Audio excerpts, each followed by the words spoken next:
Episode 1. Just an Old Book. "Try not to die by tripping over yourself, Quinn," a boy shouted down the hallway, laughing uncontrollably right after. Quinn dismissed the petty mockery as he carried on walking down the school corridor. The harassment had become a daily occurrence for him, but it still bothered him just as much as it did every other day. Thus, he wasn't able to hold back his desire to retaliate. Quinn slowed down his stride and stopped. He pushed his glasses back up onto the ridge of his nose as they had slipped down from his face. Just from looking at the glasses, it was clear that he needed a new pair. One could tell that they were heavily worn. The glasses looked crooked as he wore them, and even the temples had tape covering them. He then turned around and immediately raised his middle finger, responding to the slander. "I bet you don't even know how many fingers I'm holding up." Upon hearing the taunt, the boy clenched his fist and started running towards Quinn. "You level 1 piece of crap! When are you going to learn that you don't belong in this world?" The boy placed both of his hands together, and a green ball of light started to form between them. When he was only a few meters away from Quinn, the boy threw his hands forward, and a green beam shot out from the palm of his hands. Quinn had nowhere to go, and the ray of light was too fast for him to dodge. Hence, he knew that all he could do was grit his teeth and bear the pain. As the light hit him, his body was lifted into the air and sent flying backward onto the far-end corridor wall. "What's going on?" a student among the crowd said. "Are they fighting on the last day of school?" A crowd had immediately formed outside, interested in what the commotion was all about. One of the female students ran over to the wall's damaged part to check on the assaulted student's safety. As the dust started to settle down, Quinn's slightly curly black hair slowly came into view. When the smoke eventually cleared up, the female student finally saw who it was. She instantly backed away and continued on with her business as if nothing happened. The moment that the female student had returned to her friends, he could see that they were laughing at her. "I can't believe you tried to help him." "I didn't see who it was," the girl retorted, her cheeks flushed. After that, Quinn stood up and lifted his glasses that were thrown onto the floor. To his dismay, one of the hinges had fallen off once again. Instead of wearing the worn-out pair, he let it hang on his hand. Damn it, not again. It was the last day of school for Quinn, so he hoped that someone wouldn't try anything with him. He was sick and tired of their doings, but he wasn't the type to ignore those either. He had seen people who had chosen to keep their heads down and tolerate the harassment. However, their treatment was far worse than what he received. He didn't bother to stay at school like the rest of the students. He picked up his broken glasses and proceeded to leave school. As he walked past, he saw the students having conversations among themselves in their circles. Some were laughing, while some had tears, thinking it was the last time they would ever see each other again. However, Quinn wasn't a part of any of that, and he didn't want to be. Cliques would not welcome him anyway. He was the weird one. When he finally arrived home, he immediately went to work. Living in a single-bedroom apartment with just enough space to fit a single bed and desk was enough for him. A TV was mounted on the wall, but Quinn would merely use it as a background noise source and didn't watch anything. The apartment was provided to him by the government, since he had no living relatives and was only 16 years of age. On top of his bed was a single suitcase that contained all of his belongings that were neatly packed. He walked towards a cabinet, immediately pulling a drawer open which accommodated a single book. It was a large and thick hardbound book, weighing about half a kilo. The front cover of the book was in a color that mimicked a lighter shade of blood. In the center, the lonesome fronts of an upper and lower jawbone could be seen, both colored in the swampy shade of brown. The upper jaw sort of had 4 separated fangs. Meanwhile, the lower one had 2 sharp teeth on the 2 far ends on the overhead and 5 evenly spaced underneath. "Let's try again today," Quinn said as he lifted the book and placed it on top of the desk. He then quickly went to his bag to pull out a little test tube that was half filled with a colorless liquid. "Test 112, hydrochloric acid. Let's see how it goes." He then started to slowly pour the liquid out of the test tube onto the book. "So far, there is no reaction." He proceeded to continue to pour all of the test tube contents on the book, but there was no reaction at the end of his experiment. Carefully, he examined the book while jotting down the results in his notebook, seeing if there was any damage done, yet the book looked the same as always. "Another failure. Why won't you open?" Why did Mom and Dad even have this thing? 112 times. This was the number of different ways that Quinn had tried to open the book. Not only did the book not open, but it seemed like it cannot be damaged either. He had even tried burning the book, cutting the book, melting the book, though nothing had worked against the book that seemed utterly durable. Lying on his bed, he turned on the TV for its sole purpose, making background noises. He never really paid attention to what was on. With it, the sound of other voices made him feel less lonely. Upon turning on, the TV displayed an ongoing news show. The peace treaty with the Dalki race has lasted for 5 years now, but officials are saying that tension is rising once again. Now we must prepare for another war. The mention of war had always been shown on the TV non-stop, ever since a certain day 30 years ago. The human race received a visit from the so-called Dalki. They had the physique of humans, except for their skins that were riddled with scales and the presence of tails that were similar to what the dragons had. With no real clue of why they had suddenly appeared, they immediately demanded that the human race hand over their resources and wanted to use them as slaves.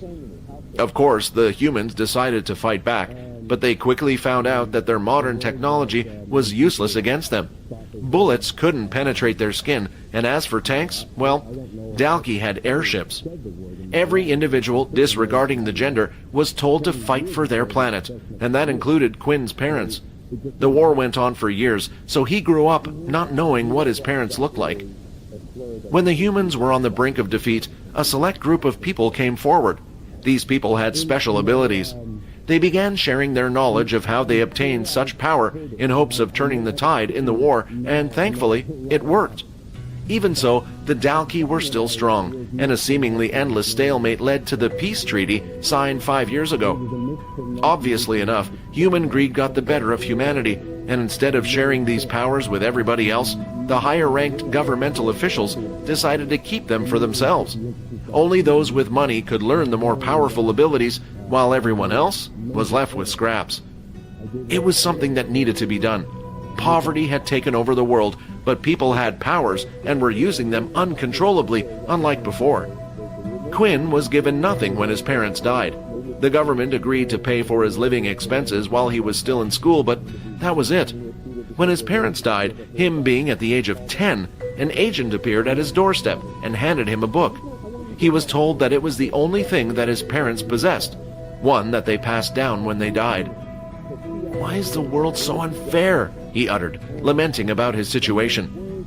Getting out of his bed, he started sauntering towards his desk. He picked up his glasses that were still slightly broken and decided that he needed to fix them. He noticed that one of the lenses was slightly out of place, and he tried to punch it back into its frame. "Come on, just get in!" he shouted as he tried to forcefully fix the glasses. The frustration he had been bottling up was on his face as he struggled furiously with the lens. Unfortunately, the lens suddenly crumbled into pieces. One of the shards of plastic even created a deep gash in his thumb.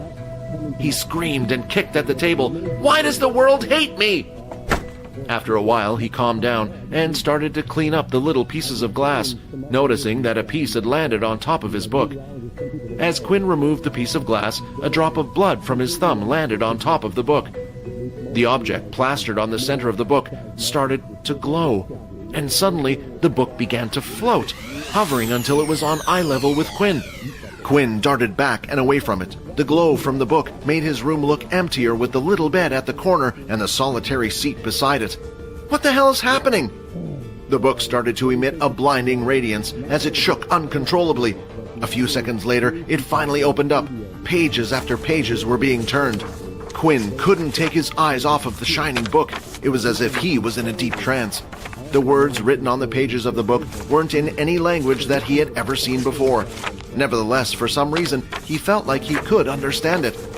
When the book reached its last page, it started to disappear, gradually turning into dust. At the same time, his body suddenly felt weak. Quinn's vision was starting to fade, and with that, his eyes pulled shut. But just before he passed out, there was a single message that he heard. "Congratulations, you have been granted the Unable to maintain consciousness long enough to hear the final words, Quinn duly passed out. Episode 2, Daily Quest. Gradually, Quinn's eyelids started to flutter open, and his vision soon returned. His head felt heavy, and his body was slightly sore. As he lifted himself off of the ground, he touched his head gently to see if he had injured himself. "Why does my head hurt so much?" he thought, bewildered and unable to make any sense of what just happened to him. After patting his head all over, Quinn then went to pick up his glasses that had fallen on the floor not too far from him. Regrettably, only one lens that was left intact. Still, Quinn put the glasses on out of habit. He felt a little disoriented, and his vision became slightly blurry. He took them back off and noticed that his vision only turned hazy when he put the glasses on. "Wow," he thought, before he quickly rushed to his desk to grab a pencil. He proceeded to draw the letter A on the wall and stepped back.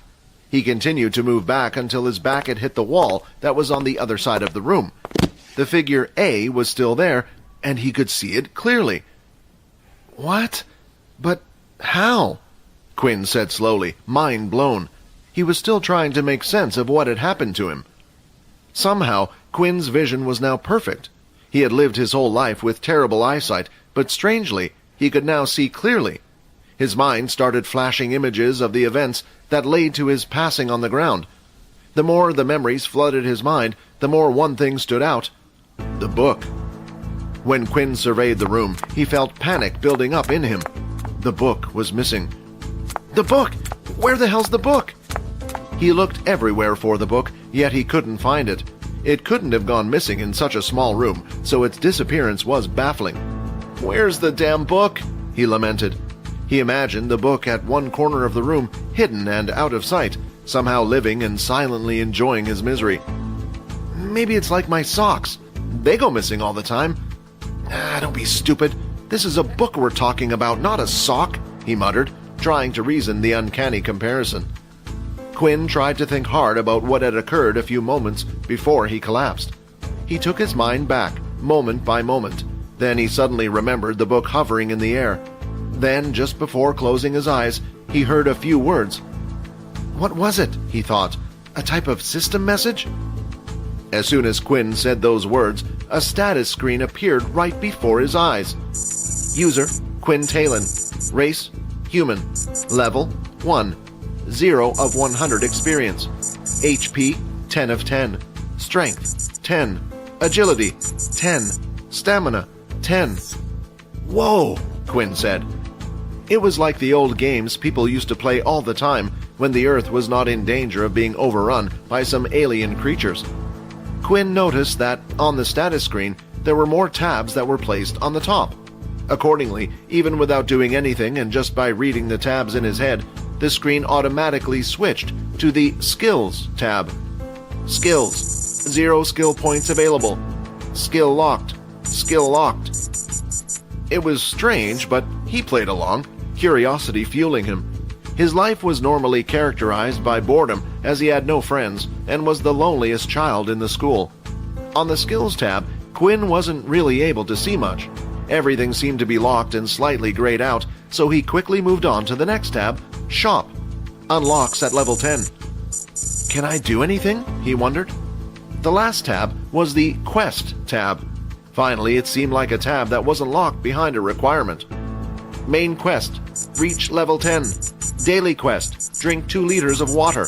Reward. 5 EXP.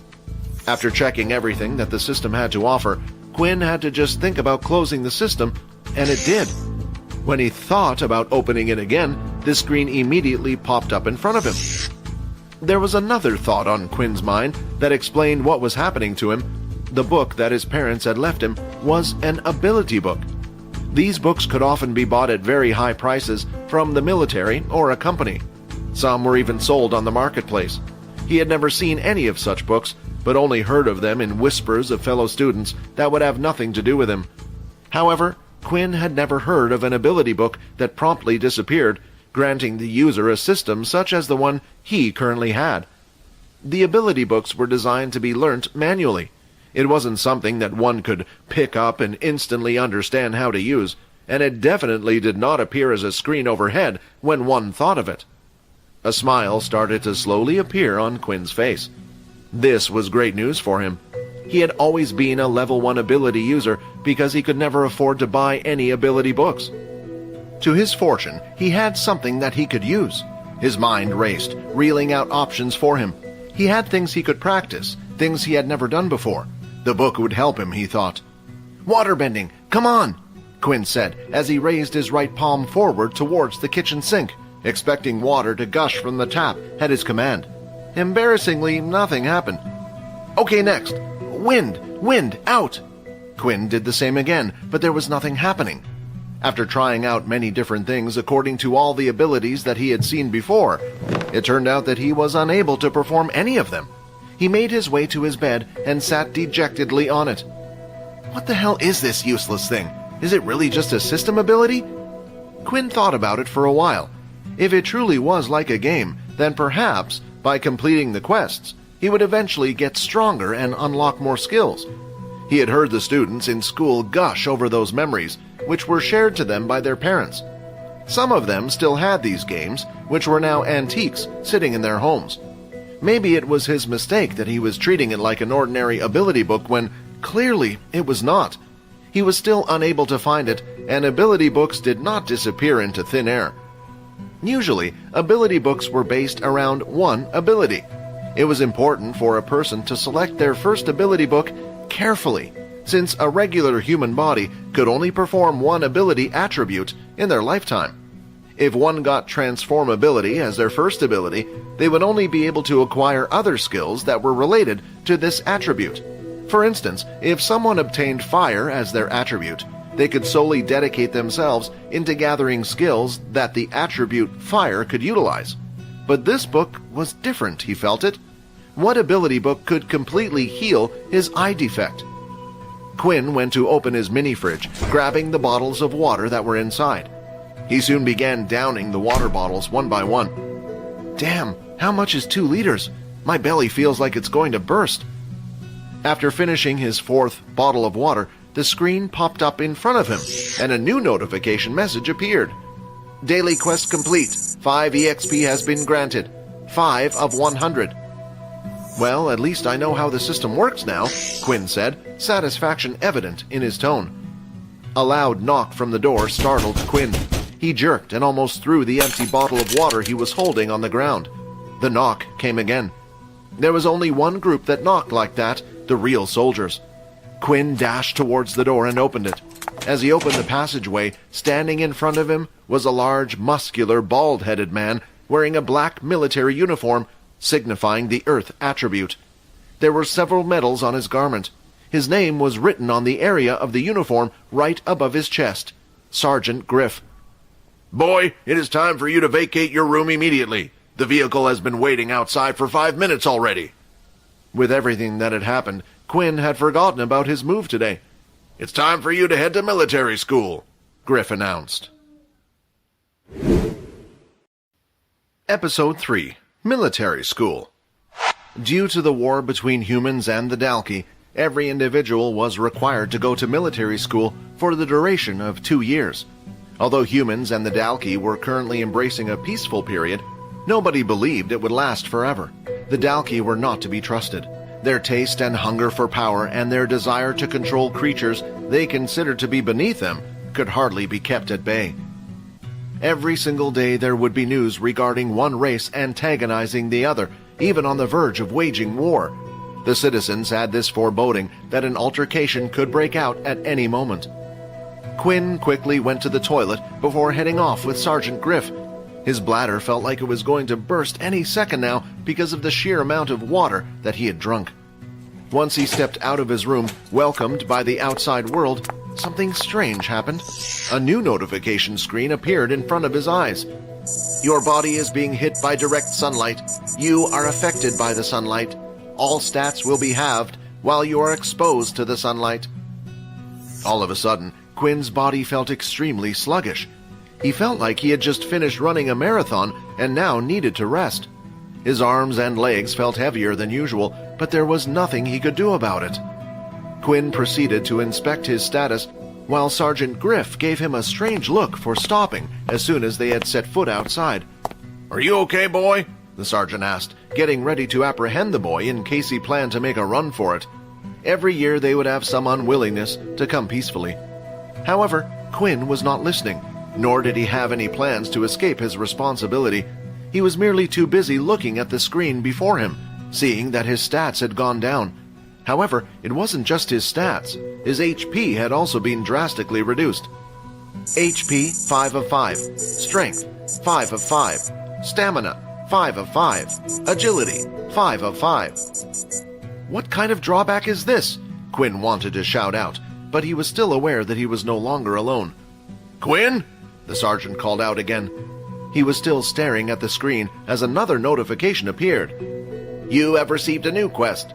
Daily quest. Avoid direct sunlight for 8 hours. Reward 5 EXP. Quinn's mood was lifted as soon as he saw the new daily quest. Unlike the one that required him to drink water, this was something that he could do naturally just by sleeping. If the system worked the same way it did in games he had heard about, that would mean that once Quinn had earned 100 EXP, he would be able to level up and also increase his stats. Hence, the more daily quests Quinn got, the better it was for him. What are you doing walking so slowly? The school will eat you alive if you carry on like that, Sergeant Griff shouted, waking him up from his stupor. Quinn reached a large bus parked just outside of his apartment block. When he entered the bus, he noticed that it was already full of students who should be the same age as him. Some steps back, Griff stood watching him, hands behind his back. Quinn had not even realized that the soldier had stopped. When he turned back to look at Griff, he could have sworn that Griff was a stone statue. He turned back to the bus in front of him and discovered that he didn't recognize any of the students. That could only mean that they had all come from a different school. He felt a little relieved. With these new people, maybe the bullying would stop. Since nobody knew him, he had a chance to impress them, maybe even make some friends. He opted to sit at the front of the bus, since it was the only seat that was still available. The screen popped up in front of him immediately as he sat down. Stats have returned to normal. It appeared that avoiding direct sunlight meant his stats would instantly return to normal. He was happy for it, since his body felt reinvigorated once again, as if a heavy weight had been lifted from his body. Well, at least it looks like it's only direct sunlight. The students were all talking to each other in excitement, but that stopped as Sergeant Griff boarded the bus. All right, it's time for us to head to the military academy, he announced, signaling the driver to begin their departure. The bus jerked to life and started to move. The students were finally on their way. There was silence in the bus throughout the journey. Whenever a student started to speak, Griff would immediately glare in their direction, prompting the student to shut their mouth. Griff didn't even have to say anything, since they all knew what he wanted just by staring them dead in the eye. About 10 minutes into their journey, the pop-up screen came up again, and Quinn received another message. A substance in the air has been detected. You are feeling sleepy. Resistance +1. Quinn found this message quite strange, so he started to check out the interior of the bus. He noticed that half of the students were already asleep, and the other half were drowsing off. He tried to fight it, but felt his body getting heavier. His eyelids were shutting down. At long last, even Quinn felt dizzy as sleep hovered around his consciousness. Your resistance to the substance has increased. Resistance +1. Then he heard the sound of loud footsteps coming towards him. He looked up to see Sergeant Griff hovering above him. Looks like a few of you were able to resist the sleeping gas. Guess we'll just have to bag you. A black bag was thrown quickly over Quinn's head, and his vision was completely covered. The gas started to slowly creep up on his consciousness, overpowering him. There was nothing he could do. His hand fell limply by his side, and he dozed off, abandoning consciousness. After a while, Quinn felt a splash of cold water chucked over his head. It served its purpose, immediately jolting him awake. The only thing that he could see upon opening his eyes was a greenish smoke that dominated his surroundings. He and several other students began to lift their heads to look around them. There were currently a total of 500 students standing on a plain open field in a strange place that none of them seemed to recognize. The puzzlement on their faces spoke volumes. This is where the lot of you will spend the next 2 years of your life, the voice of Sergeant Griff explained. The green plain was not the only thing the students saw. There were 3 futuristic, huge buildings directly in front of them. The buildings were human images sculpted entirely out of glass. Each one stood at least 60 feet tall, but that was not the only thing that the field overlooked. They were standing on an elevated platform with a city in front of them, a hidden city. Everyone was already dressed up in a military uniform, and there were technological marvels appealing to them all. These devices were too advanced for their time. There were mechs moving crates, and there were building machines, enormous things rising high into the sky with their crane. There was no one inside the machine, yet it laid down panel after panel of glass on a building that was still in construction. There were flying ships coming too close to the ground that Quinn was afraid that they would crash into the high-rise buildings and send a shower of glass falling on the people in the city below. However, no such thing happened. They all followed a particular path. Then there were levitating trains which rose high into the air, running on rails that none of the students could see. Some of the technology they were witnessing had yet to be made public. After the first war with the Dalki race, the humans had managed to make leaps in all sorts of technological fields. This was because they had managed to salvage a lot of equipment from the Dalki once the war was over. The military had decided to keep most of it for themselves. Some of the things they had found would just be too dangerous for the public to use. At least, that is what they claimed. When Quinn finally managed to stop gawking at the new world he had been thrust into, he felt the weight on his hand and noticed that there was something placed around his wrist. It was a digital watch, yet there was nothing displayed on the screen yet. Placed on your wrist is your lifeline. It will identify you as a student at this military base. It will allow you to access certain areas, pay for food, and all sorts of other things. When not in use, the wristwatch will display a number, your corresponding power level, Griff said. It sounded to Quinn like he was speaking some strange, foreign language, and from the confusion on the other students' faces, he was sure he was not the only one having difficulty understanding what the man was saying. He believed that his life might change after coming to military school, but it seemed like it was going to be the same game, only in another place. We will immediately begin testing your respective levels. Don't move until you are called forward, understand? Griff shouted, with a smile on his face, and everyone just nodded. The sergeant looked frightening with his smile. It was completely contradicting his hard face. Good luck!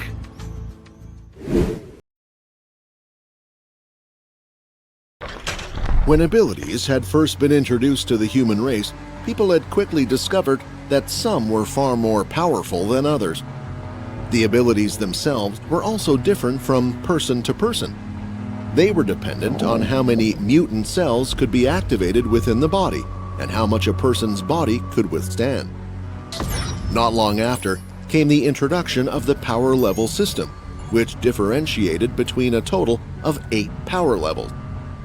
These levels indicated how many mutant cells were in the body, but not how strong the ability was. The military further divided them into subcategories: 1.1, 1.2, all the way to 1.9 just to identify everyone. There were 2 ways for people to obtain ability. There were the so-called original, and the people who had learned one. During the war with the Dalki race, some people in distress started to exhibit powers which the human mind could not comprehend. Scientists claimed it was humanity's last stand against extinction. The power the originals could display had come as a shock to the Dalki and had proven to be enough to push them back. These new superheroes realized that they could share their powers with other people. So they did it quickly, since humanity depended on these strange powers for survival. They wrote down how they accomplished this and put the information down in things that would later become known as ability books. After the First War had ended, the books were no longer distributed freely and instead started to go on sale to the public. The first ability users had realized that their powers now put them at the top of the food chain, and they wanted to make the most of it. The military decided to keep some of the more powerful ability to themselves. From that point forward, ability books ranging from level 1 to 5 were the ones sold to the public, while giant corporations and the military connived with the first known ability users to keep the higher-level version to themselves. As such, if one was an ability user, they either belonged to an original family or one would have learned the ability from a corresponding book. Unsurprisingly, the originals were stronger and accessed higher levels than the rest of the human race. Additionally, not all ability users had chosen to share their abilities with the outside world, and some had decided to keep it exclusive to their own bloodline. Originals usually had the strongest of abilities that couldn't be measured using the power system. After the demise of his parents, Quinn had not had any family members to support him. He had lacked the means to buy even the cheapest ability book. As far as he knew, his family had not been special enough to be an original. Now, after all these years, it seemed like he had managed to obtain an ability after all. Even though he never heard of an ability book like this before, so he didn't even have a clue what power level it had mutated his cells to. Usually, on the front, there would be a technique that could help you master your ability up to a certain power level. Unfortunately, the book had disappeared, and with it, whatever knowledge it had contained. Quinn lifted up his hand to look at his watch, which indicated his current power level was 1. When he looked around, he noticed that everyone else's watches currently showed the same number. Sergeant Griff was standing in front of all the students, calling out names in groups of 5. These students would then be transported somewhere to take the test. Quinn was hopeful at first, thinking that he might have been able to change his ability level for once, but the screen which had popped up before him caused him to worry. You are being hit by direct sunlight. All stats will be halved. He had no correlation on how good 10 strength, 10 agility, or 10 stamina were. He just knew that it would be greater than his current 5, which didn't bode well for this upcoming test. But if his eyesight was anything to go by, then it should mean that it would place him at least in the top condition of a normal human being. Right now, though, Quinn felt incredibly weak, sluggish. His body felt extremely hot, and he was sweating buckets. Quinn thought it was a good thing he had drunk a load of water beforehand. Otherwise, he would have been extremely dehydrated. "Hey, are you okay?" Stranger standing next to Quinn asked. The stranger had slick blonde hair, hazel green eyes with a chiseled face, and sharp jawline. He stood before him at a height of 6 foot 2 inches tall, compared to Quinn's 5 foot 11 inches.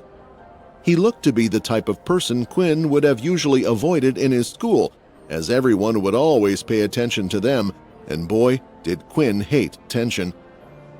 "If you want, I can call someone for help," the stranger offered. "It's okay. I'm just a little bit nervous about the testing," Quinn lied, as he tried to ignore his tired body and stand up straight. The stranger's eyes roamed over Quinn's body with concern. Quinn was quite skinny for his age, not having a lot of muscle on him, and right now, he looked incredibly weak.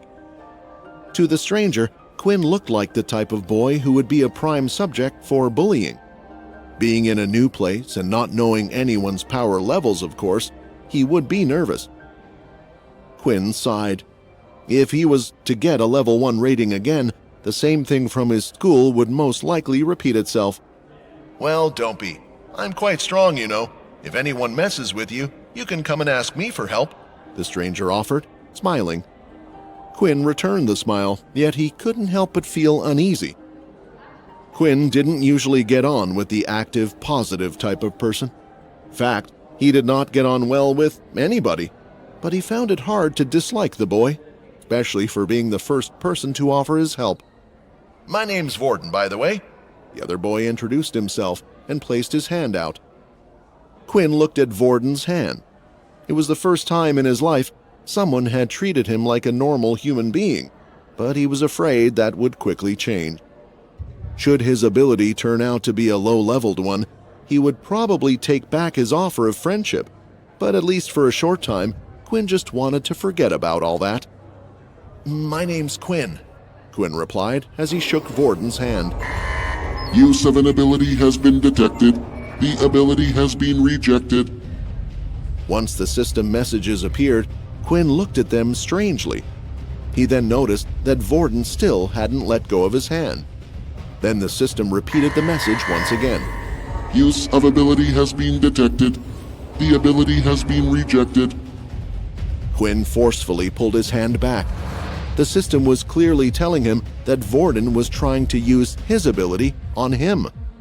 The other even had a puzzled look on his face as he stood there. What is your ability? Vorden eventually asked. Quinn paused, thinking for a while whether he should answer or not. Ultimately, he wanted to see Vorden's real reaction. I don't have an ability. Vorden no longer had a puzzled look on his face, but he did not look pleased either, as if the answer had been insufficient to sate his curiosity. But before he could say anything, Sergeant Griff made an announcement.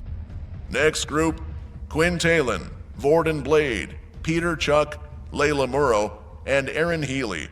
Come to the front to take your test.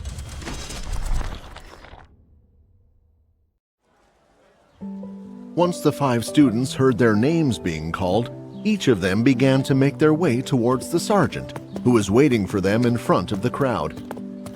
Apart from Quinn and Vorden, there was another boy in their group. Peter looked to be the most nervous among anyone there. He would constantly look around him, and he couldn't stop fidgeting either. His body frame was quite small, but it suited him, for he wasn't that tall either. Looking at him reminded Quinn of himself. A small frame with glasses and scruffy brown hair, he was not much for a physical attraction. The other 2 members were both girls. Layla had short brown hair and a tall figure, and she was carrying a bow on her back, which surprised Quinn since not many people carried a weapon these days apart from a specific group of people called Pure. They were a group of people who claimed that abilities were a blight upon humanity and instead opted to use weapons. However, they were very rare, and Quinn had never met anyone who belonged in the faction in his life. He had merely heard stories about them. Erin, on the other hand, was the type of girl whose beauty turned necks. Her proportions were perfect, not too big and not too small, and she had long, silky hair with a magnificent golden hue. The only problem was her facial expressions. Even while walking through the gathering of people, not once did her expression change. It stayed stiff and neutral and made her appear cold. The awe on the faces of the other kids was lost on hers. As Quinn was walking to the front, he noticed that he couldn't recognize any of the students there, and it seemed like the others were not familiar with anybody either. Quinn could only assume that this was done on purpose. Their group soon stopped just behind another group that was being transported to the testing area.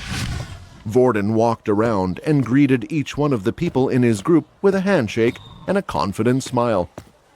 Vorden was very polite, so most of them accepted his greetings. All of them, except for Erin. She merely stared at Vorden's hand when he offered it to her, then turned her gaze away after a second. "Come on, you don't have to be like that," Vorden said as he placed his hand on her shoulder. A terrible mistake. Erin moved faster than anyone could react. She grabbed Vorden's wrist and twisted his hand. Specks of ice started to crawl up his hand and began to freeze his limb. They were making a scene, and everyone gleefully watched. "Wow, she has ice abilities?" one of the boys said. "Isn't that very rare?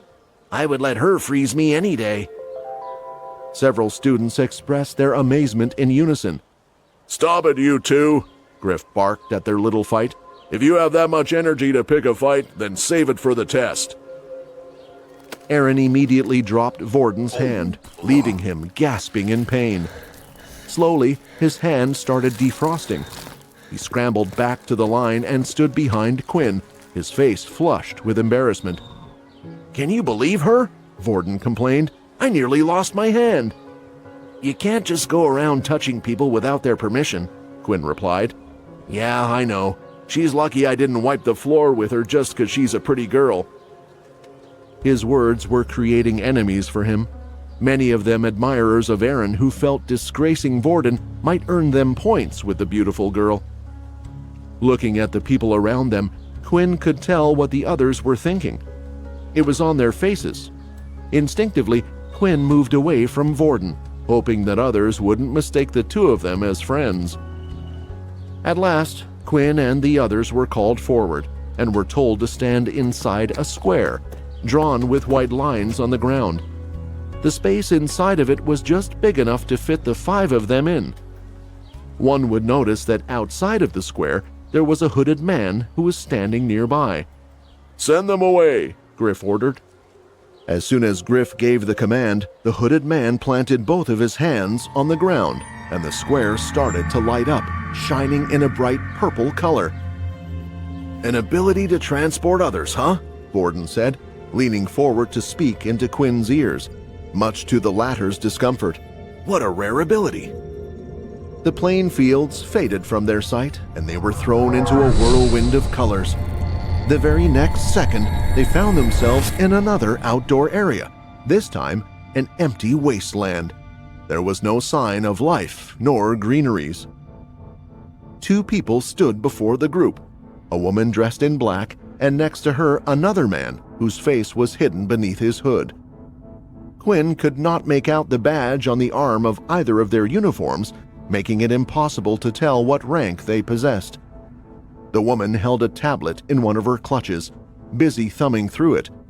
She ignored the group that had appeared before her and continued till she was done.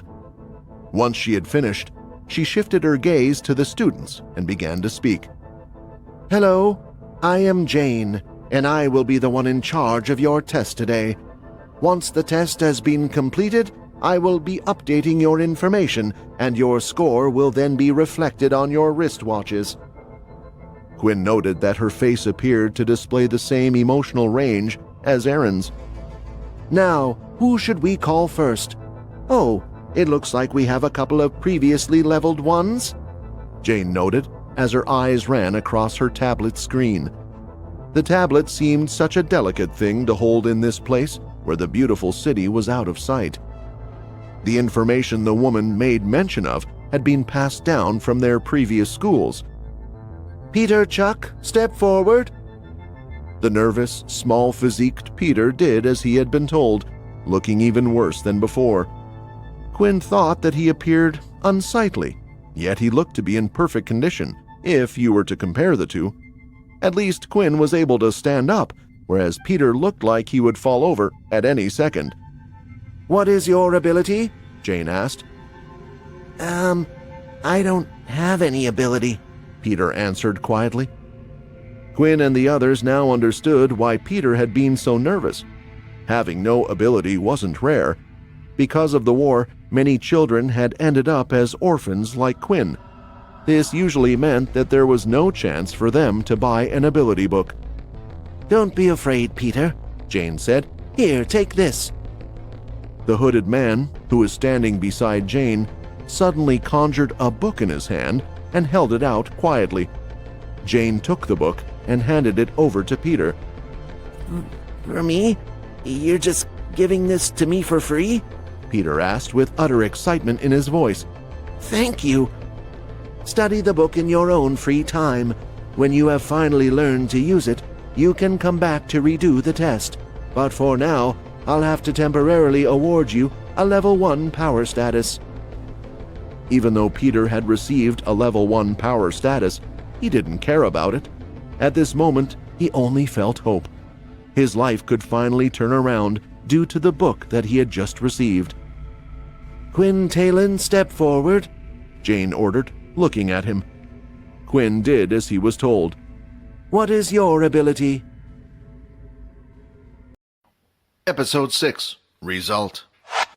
Quinn considered this entire charade to be ridiculous. It was quite clear to him that the tablet Jane held already had the information on him from his previous school. They should know that he had never possessed any ability and that his financial status would never allow him to buy one. And yet he struggled with the answer to her question. Before coming to military school, Quinn had done a bit of research himself. Unlike Peter, He already knew that the military freely gave all students who had no ability their very own ability book. Everyone would receive a Level 1 Earth ability book. This way, all those students like Peter would suddenly become indebted to the military. Not only that, but the military also had a hold on nearly all of the Earth-type ability books and the corresponding skill books. In other words, if you ever wanted to increase your strength, you would have to stay loyal to the military, and in return, they would give you more power. Before Quinn had been granted that system from his book, he had made up his mind to accept it. Even if he didn't join the military after 2 years, an Earth ability was handy to have. With it, one should be able to find quick employment since the Earth ability was useful in construction. And this was exactly where the problem came in. Quinn already seemed to have an ability, which meant he was unable to learn a new one. The ability book they would give him was practically useless. He was also pretty sure they would keep tabs on every student they had given the ability book to, meaning the teachers would expect him to use Earth powers one of these days. Quinn took a deep breath and answered, "I don't have an ability." Just like before, the hooded man standing by Jane's side plucked a book from thin air and handed her the book. Her eyes were cold and emotionless as she handed it to Quinn. Quinn took the book from Jane, but suddenly another screen appeared before him. Unable to learn this ability. Would you like to convert the book into 10 EXP? Quinn had somewhat expected the system to display the first message, but the second one truly surprised him. He was really tempted to take the book and use it as a form of EXP, but he knew there would be questions asked later on. "I'm sorry, but I don't want it," Quinn said as he handed the book back to Jane. The instructor looked at him with raised eyebrows, the first sign of her being able to actually display any sort of emotion. In her 5 years working as an instructor, this was the first time someone with no ability had rejected the book. "Please give me one moment." Jane walked away from the group of students, who all looked at Quinn as if he was some sort of freak. Once she was far enough away from them, her hand went to her ear to activate the electronic piece inside. "A student by the name of Quinn Talon doesn't want to accept the ability book. I await instructions on how to deal with this outlier," Jane asked, speaking into her earpiece. No need to force him. Just let him take the test and report back if he shows promise," the mysterious man on the other side instructed her. As the man hung up, he couldn't help but think that this Quinn seemed like an interesting student. He began to check on the corresponding file, which left him puzzled. The student had no ability, and according to their research, he also should not have any relations with the group Pure either. "Let's see how long you can survive in this cruel world, Quinn," the man said to himself, leaning back into his seat. Jane adjusted her suit and headed back to the group of students. "Apologies for keeping you all waiting," Jane noted stiffly. Then she turned to Quinn. "Although you don't wish to accept the ability book, you're still required to take the test." He found this to be quite the bizarre request. Was there really a need for him to take the test as someone without an ability? It felt like the only reason they wanted Quinn to continue was to humiliate him for refusing their help. Making him feel small and insignificant might lead to him approaching the military on his own and eventually beg for the ability book they were handing out. "Please follow me." Jane took Quinn a little further out onto the field, where Quinn noticed that there were huge craters in the ground, burn marks, patches of the ground scorched and burned like there had been some fire. This was all done during the previous testing of contestants. "Please proceed to destroy the targets in front of you as quickly as you can," Jane instructed him. "The test will begin immediately." As soon as Jane finished talking, 3 targets popped up out of the ground at random locations around the wasteland. They were metal round targets with a red dot in the center. The problem was, when Quinn tried to look for the targets, everything appeared like a blur in the distance.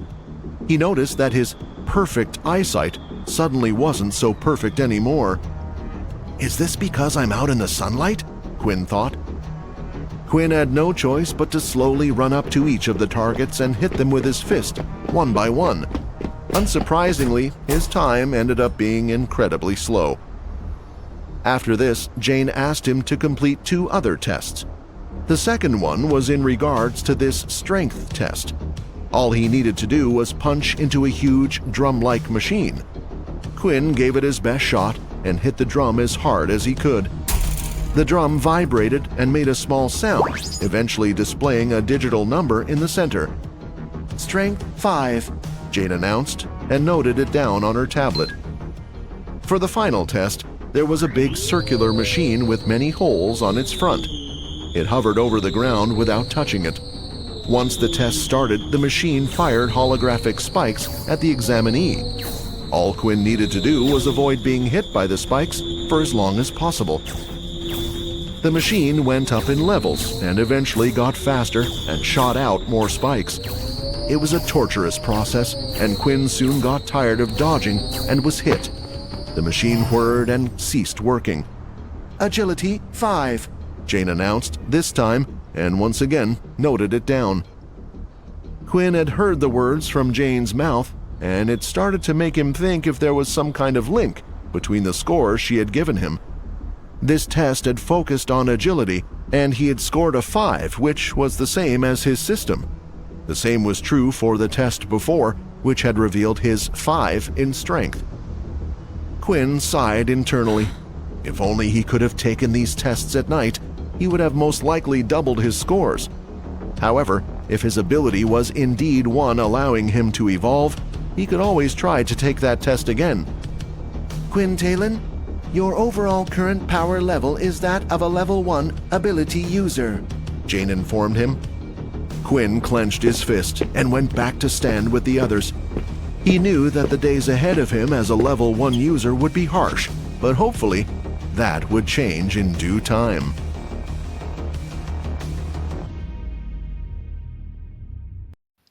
Episode 7. Same Ability. The test continued with Layla being the next one to step forward. She was the only one among them who had a weapon on her back. Her weapon didn't look like a regular bow. It was different from the ones that people had used a long time ago. This bow was carved using the bones of some beast. It was polished to a shiny bronze, which glittered in the light. Quinn had heard about these beast weapons, but this was the first time seeing one. In fact, he would not have recognized it as such if it were not for the whispers from Vorden beside him. When the human race had been attacked by the Dalki, the human technology had advanced fast by replicating their invaders' technology, and with this, the humans had gained the ability to travel to other planets using portals. These planets would often contain different levels of beasts.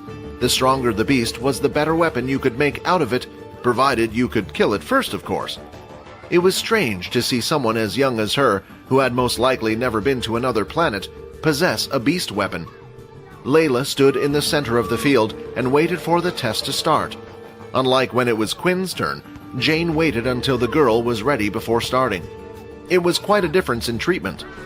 When the test started, 5 targets appeared in different areas of the wasteland. Layla immediately took out 5 arrows and placed them in her bow, shooting them all off at once in the same direction.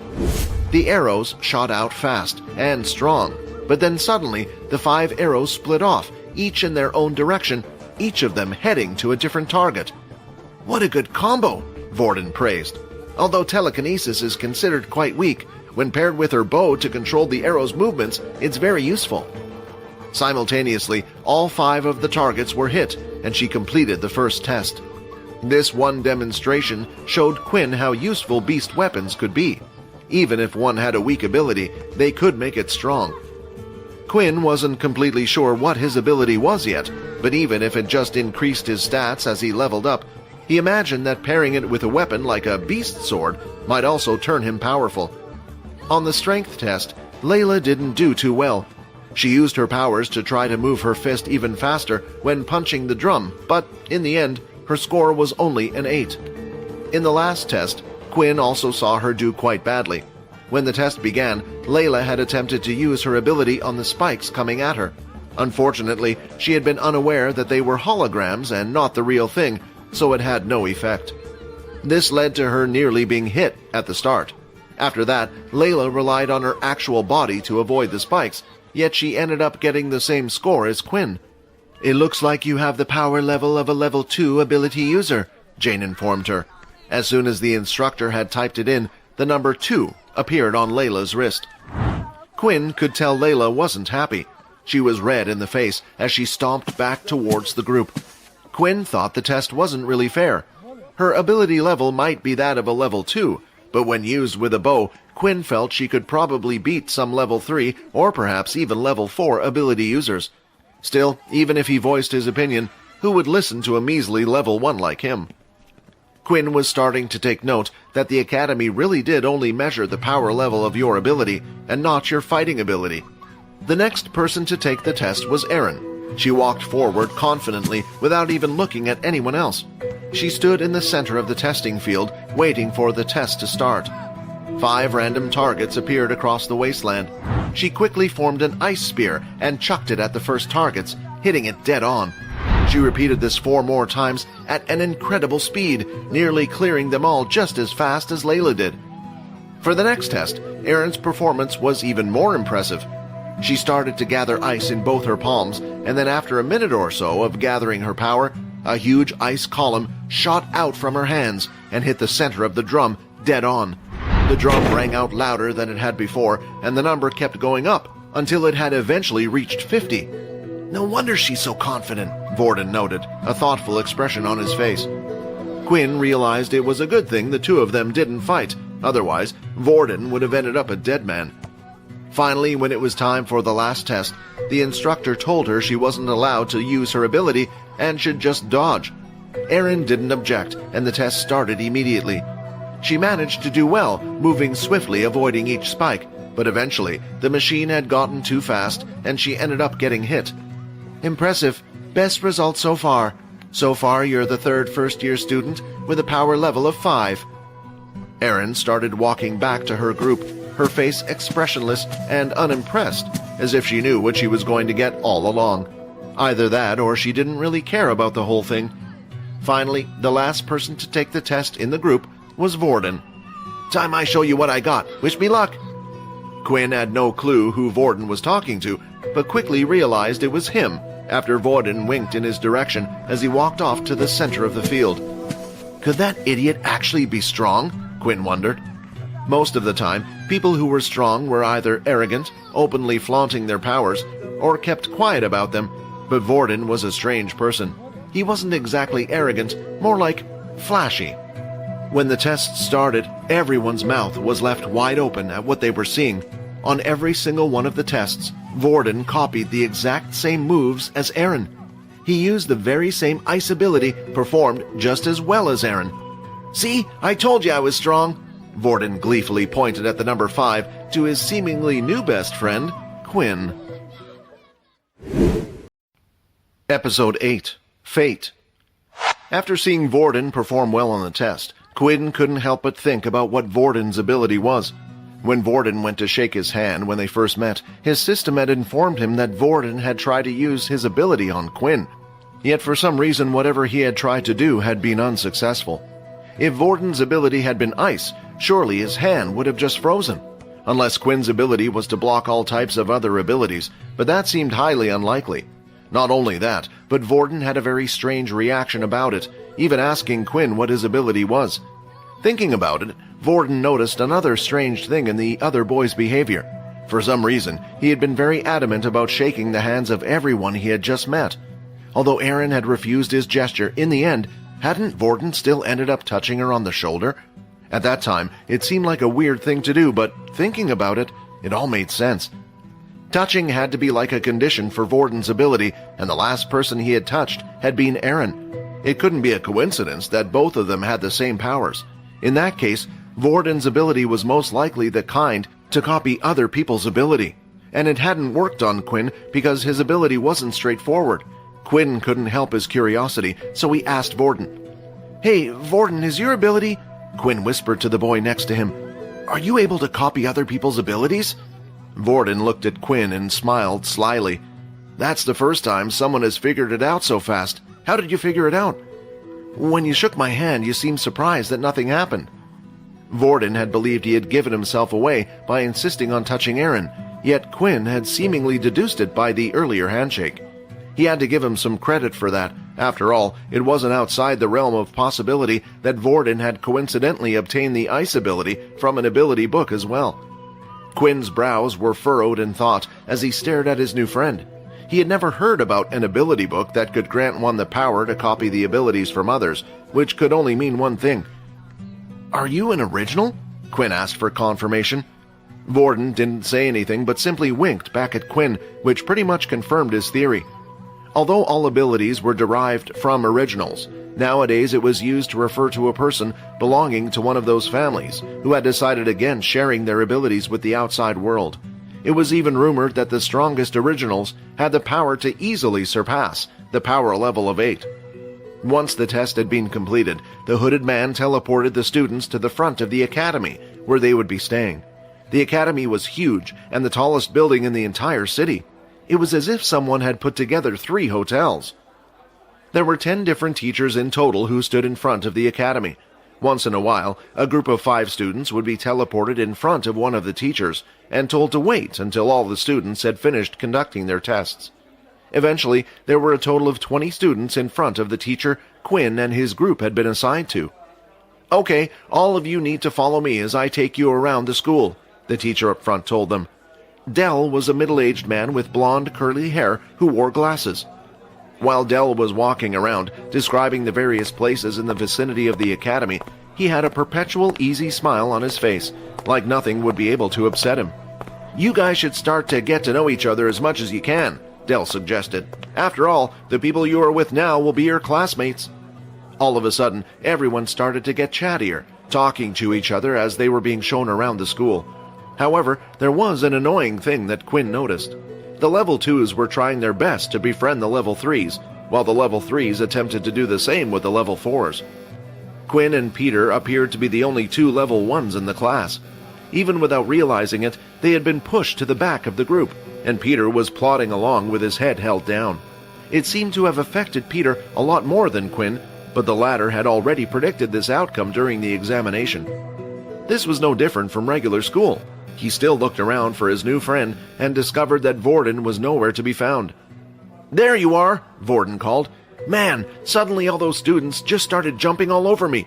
Next thing I know, I look to my right side and you're gone. Come on, let's look around together, buddy." Quinn truly considered Vorden to be a strange person, yet that wasn't a bad thing. Vorden noticed Peter next to Quinn. "Oi, you, stop being a downer and come with us." Peter looked up and pointed a finger to himself. "Yes, you, Peter. Do you see anyone else beside Quinn?" Vorden asked in his boisterous voice. The 3 of them continued the tour at the back of the class, while the teacher kept leading them around the school. In the midst of the tour, a battle arena was shown to the students, where they had similar testing equipment to the ones in the wasteland, as well as several square fighting platforms. They were also shown their homeroom classes, battle classes, sports rooms, and all other sorts of facilities. Dell never failed to provide a little bit of explanation for each area of the school they visited. However, Quinn was uninterested in most of them until they had finally reached the library. "As you can see, the library here is split into 3 floors. First-year students are only able to access the first floor. Second-year students can access the second floor. Finally, the upper floor is only for authorized military personnel." Quinn was interested in the library because it contained books that weren't available to the public. In this place, Quinn just might be able to find some information about his ability, though he earnestly hoped that it would be on the first floor. Eventually, the tour came to an end just outside the school's dorms. "And this is where you will be living during your stay here. Once you have dropped off your things, feel free to explore around the academy. There will be no lessons today, so enjoy the free time and make sure to be in your rooms during the curfew." Each student was then handed a number written on a piece of paper. These papers displayed which room they would be staying in. From the corner of his eye, Quinn noticed his eye that Vorden was coming towards him. "Hey, Quinn, what room number did you get?" Vorden asked. 23. "No way, what a coincidence! I got the same number. Seems like fate is really bringing us together," Vorden noted excitedly. "Maybe," Quinn replied. Somewhere down the hallway, 2 other students were having a conversation. "Whoa, what happened to you?" a student asked as he looked over to his disheveled friend. "I don't know, man. Some guy just appeared and hit me out of nowhere, forcing me to swap room numbers." "Man, should we try to get it back?" the student suggested. "I'm pretty sure I saw his wrist showing a 5. It's best if we just leave it. It's just a room after all." Episode 9. What System? After Quinn had finished unpacking, he was free to do what he wanted for the rest of the day. It was still noon, so he had plenty of time to explore the academy. Quinn ended up sharing his room with 2 people, and to his surprise he knew both of them, Vorden and Peter. There were 3 single beds in the room, each spread out from one another evenly, but other than that, the room was pretty empty. There was just a single desk and a cupboard for each person to use by the side of their bed. Students were expected to spend most of their time studying or practicing their skills, as there was no time for pleasure. That was why the rooms were designed for efficiency. "What do you guys want to do then?" Vorden asked the others. "I'm still unpacking, but you 2 don't have to wait for me. Feel free to go out and explore," Peter replied meekly. Peter had opened up a little to the 2 of them. At first, he was completely shy and hardly uttered a word, unless specifically asked, but slowly he seemed to be coming out of his shell, especially around Quinn. Peter most likely felt comfortable around Quinn, knowing that they were both level 1 ability users. "I was thinking of heading to the library," Quinn said. "That will probably be too boring for you." "Boring? Please, I can make anything fun. Besides, I haven't read a book in..." Vorden paused for a while. "I can't even remember the last time I read a book." The 3 of them laughed before Vorden and Quinn agreed to head to the library together. When they arrived, they found that the first floor was surprisingly bustling with students. Quinn noticed that there were multiple round desks spread out where students were sitting, and in the middle of the desk was a glowing orb. "Ah, you're probably wondering what that orb thing is in the middle, aren't you?" Vorden asked. "It looks like they don't have them in public schools. If you touch the orb, then it allows you to create an isolated space. Inside, only those people who have been invited can hear each other. This way, people are able to chat as much as they want without disturbing others." "Wow!" Quinn was quite surprised at how far technology had evolved. Quinn and Vorden chose a table that had 2 other people sitting on one. Just as Vorden had explained, Quinn could see the 2 talking, but couldn't hear a word. According to Vorden, the orb had a limited range and could only cover the surrounding tables, though. Quinn searched around the first floor of the library and picked up as many books as he could about abilities, most of them listing and describing the most common abilities. Vorden wasn't too bothered and decided to just select a random fiction book to read. The 2 sat at their tables while Quinn started to flicker away. After skimming through several books, he had been unable to find a single one that sounded like his ability. Vorden had kept a close eye on Quinn and had noticed the type of books he had been picking out. "What's with all the books? Are you looking for something in particular?" Quinn thought about it for a while before giving Vorden an answer. Given his own ability, he should be quite knowledgeable about abilities. "I was trying to decide what ability to get, since I've turned down the school's offer." "Oh, right, I nearly forgot about that already. To be honest, I thought you might have been one of those pure members who hate abilities. Turns out you just didn't want to become a dog to the military," Vorden said with a big grin on his face. "Well, is there anything specific you're looking for?" "Not really, although I found something very interesting in one of those books. Have you ever heard of an ability that is weaker in sunlight?" Vorden suddenly started to laugh out loud. "What are you, crazy? I've never heard of something like that. Abilities are something our bodies learn. Sure, some people have limits and can't adapt to stronger abilities or can do less than others, but for one to get weaker because of the sun? Are you sure you have not accidentally grabbed a fantasy book about vampires?" Quinn felt a little embarrassed by Vorden's reaction. Of course, he understood this reaction was pretty normal. Would he have reacted any differently if someone had asked him about an ability making one grow stronger, depending on how full the moon was? Unfortunately, the reality was that as long as Quinn stayed in direct sunlight, all of his stats would weaken by half. He continued to look around the library to see if there was anything else he could find. Eventually, he had gone through every single one of the books detailing abilities. Quinn then considered trying his chances by going a floor above where there were some second-year students. "Maybe there's something up there, but I can't imagine what the Academy would do to me for breaking the rules, especially on the first day. I might already be on their radar for refusing their Earth ability book. No reason to make them any more suspicious, Quinn thought. As Quinn continued to walk around the library, he considered what Vorden had said. Perhaps he really should venture into the fiction section and see if he might be lucky. What's the worst thing that could happen? A book titled The Truth About Vampires immediately caught his interest. Quinn took out the book and gave it a quick look. Despite abilities being widely accepted, there was not a single person who had come out claiming to be a vampire. Quinn couldn't help but sate his curiosity, so he started to read the book. After reading and skimming through the book, Quinn found most of it to be useless. A lot of the things that vampires didn't relate to him at all. Vampires were required to drink human blood. Some could transform themselves into bats and cast illusions, while others were incredibly skilled with the sword and hypnosis, but Quinn had none of those things. The only thing he could relate to was getting weakened by the sun. Eventually, Quinn decided to close the book and call it a day. It didn't seem like he was going to find anything from the first floor of the library. As soon as Quinn closed the book, though, he heard a familiar sound, and the pop-up appeared at the corner of his eyes again. You have gained more knowledge about the system. 10 EXP received. 15 of 100 EXP. What? Quinn blurted out. Episode 10. New Quest. Quinn stared long and hard at the message and reread it multiple times. It can't be. Why did I get EXP from reading that fantasy book? He knew he had to test it out. After reading several different books about abilities, not a single one had given him EXP, but for some reason this one did. He decided to pick up another fantasy story, one about dragons, this time titled Reincarnated into a Human. He did the same as before and skimmed through most of it, reading only the headings and subheadings. When he closed the book, there was no reaction. It was the expected result.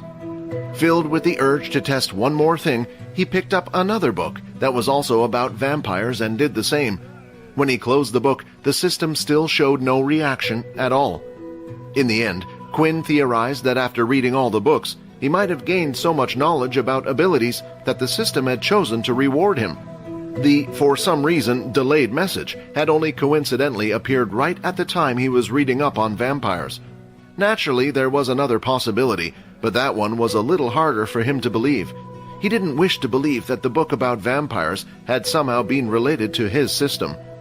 When Quinn finished checking things out at the library, he noticed that Vorden had disappeared from the table and was no longer there.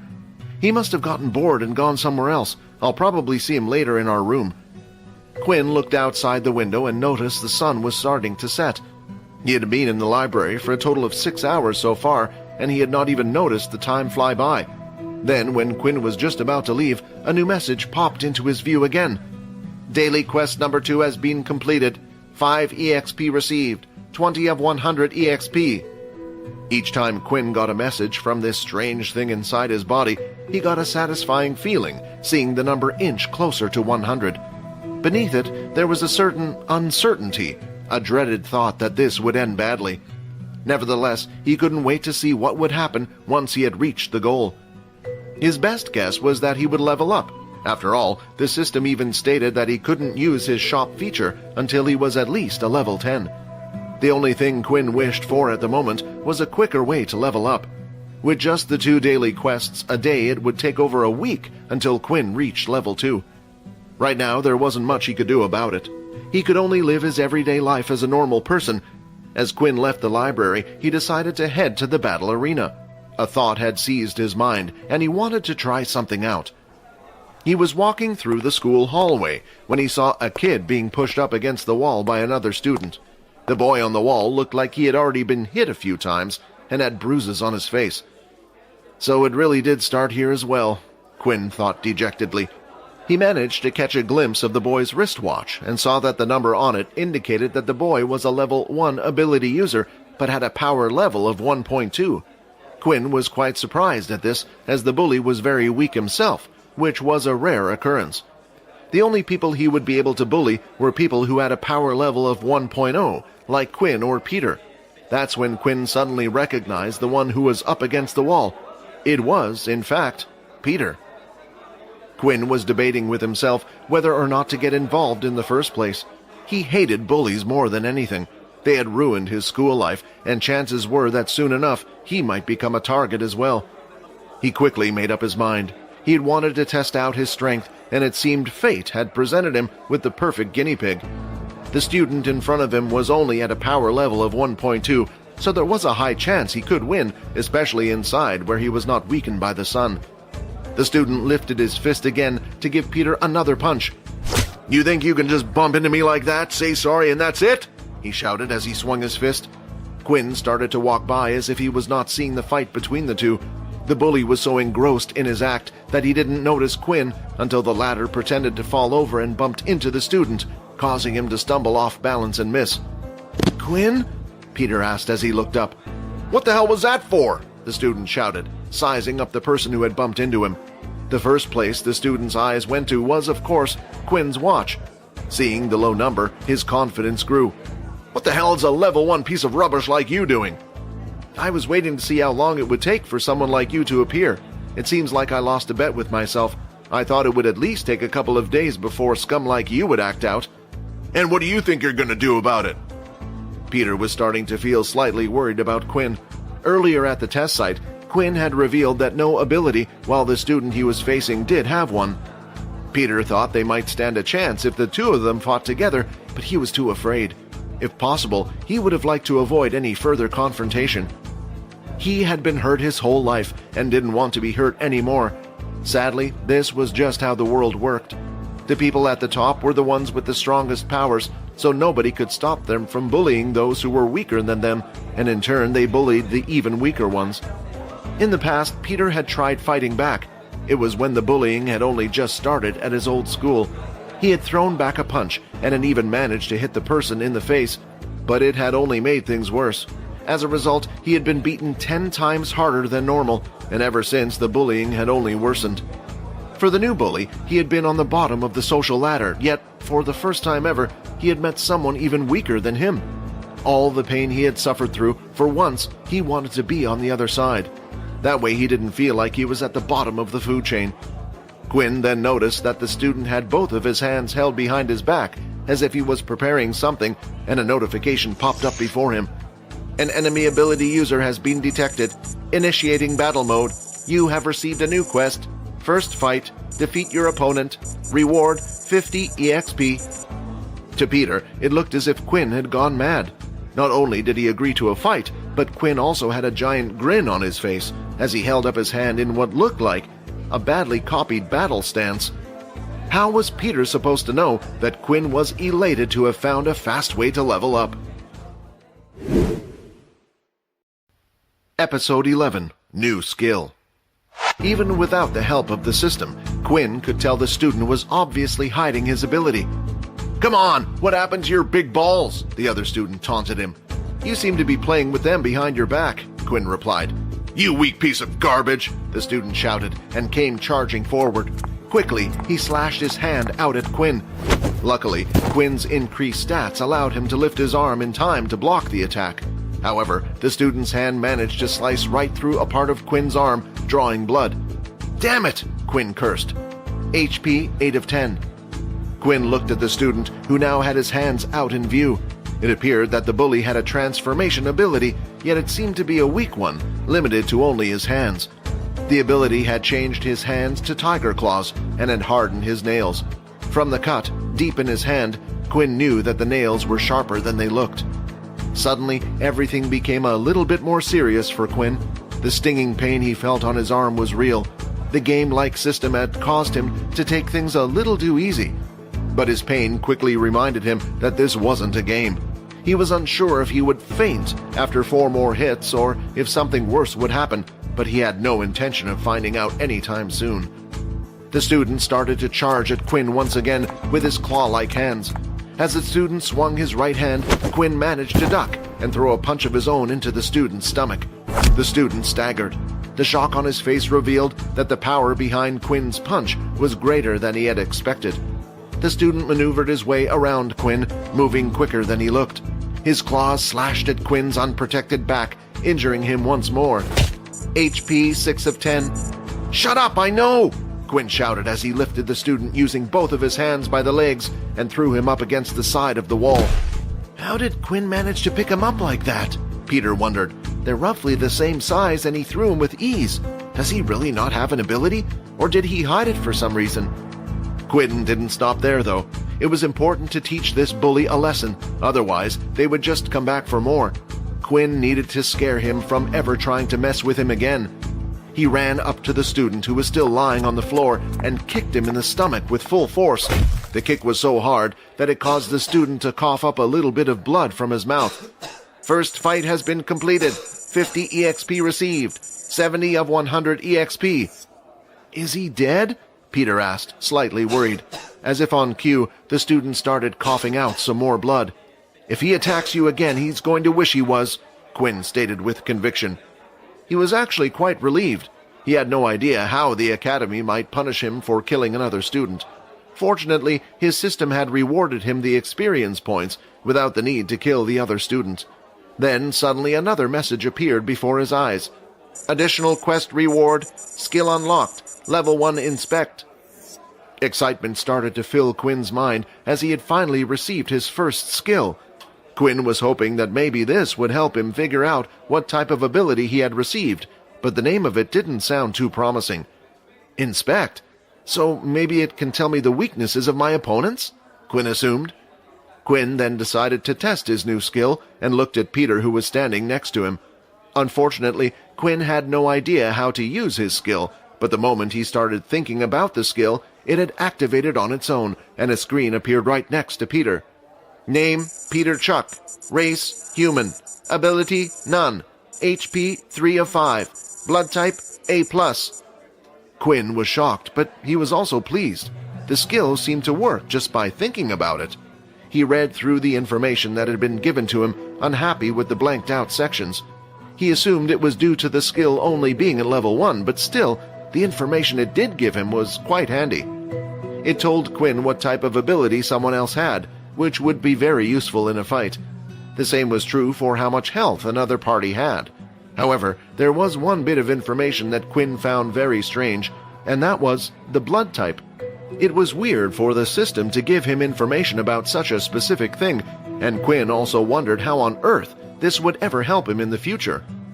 Quinn then went up to the student who continued to lie on the floor, groaning in pain, and used his new skill on him as well. Name, Kyle Main. Race, human. Ability, transformation. HP, 1 of 8.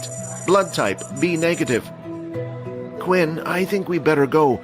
Go before someone comes along, Peter told his friend. Quinn ignored him for the time being.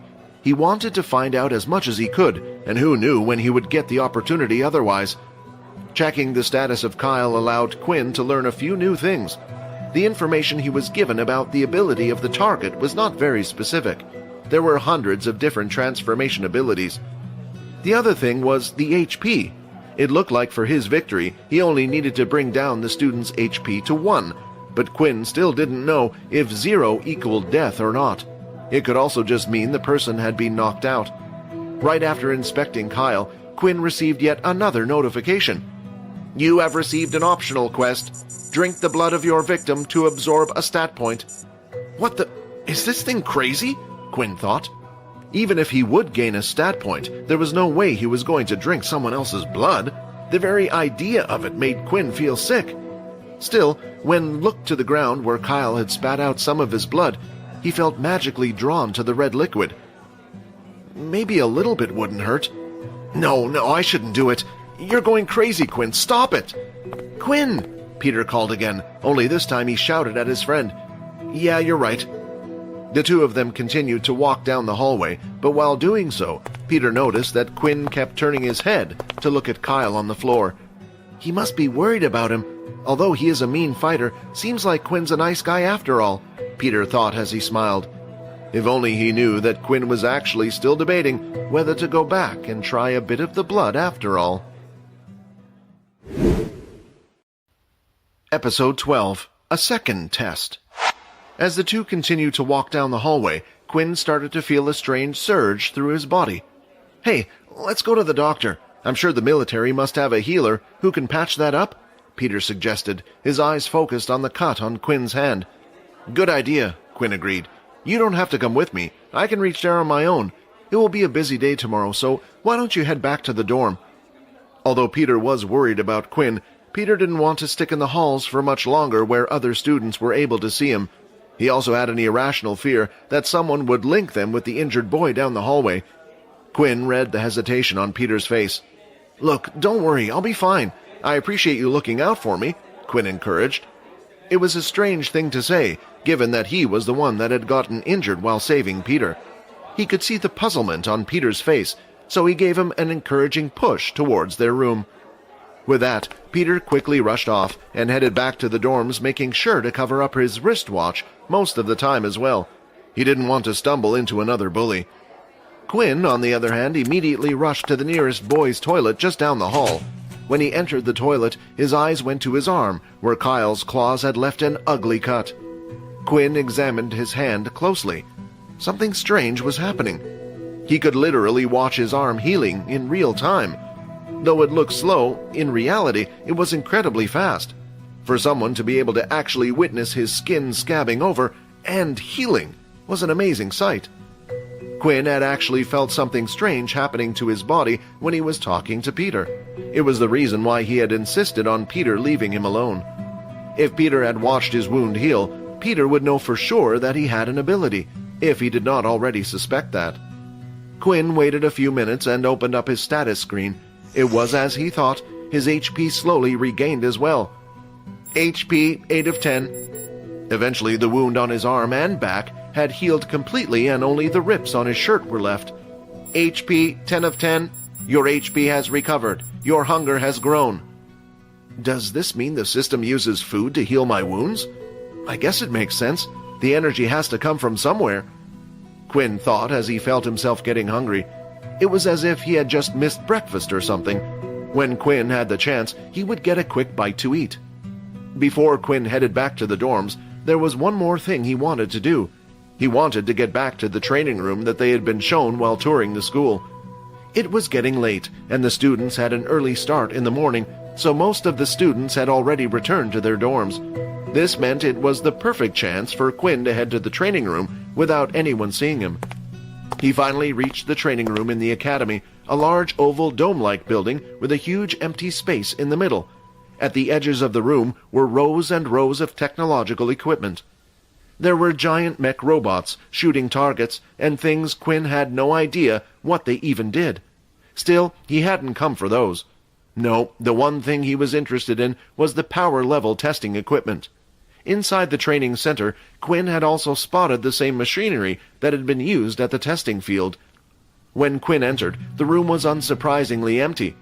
Slowly he made his way over to the testing equipment while walking past all the other sorts of machinery, and finally he stopped just in front of the drum-like level testing machine.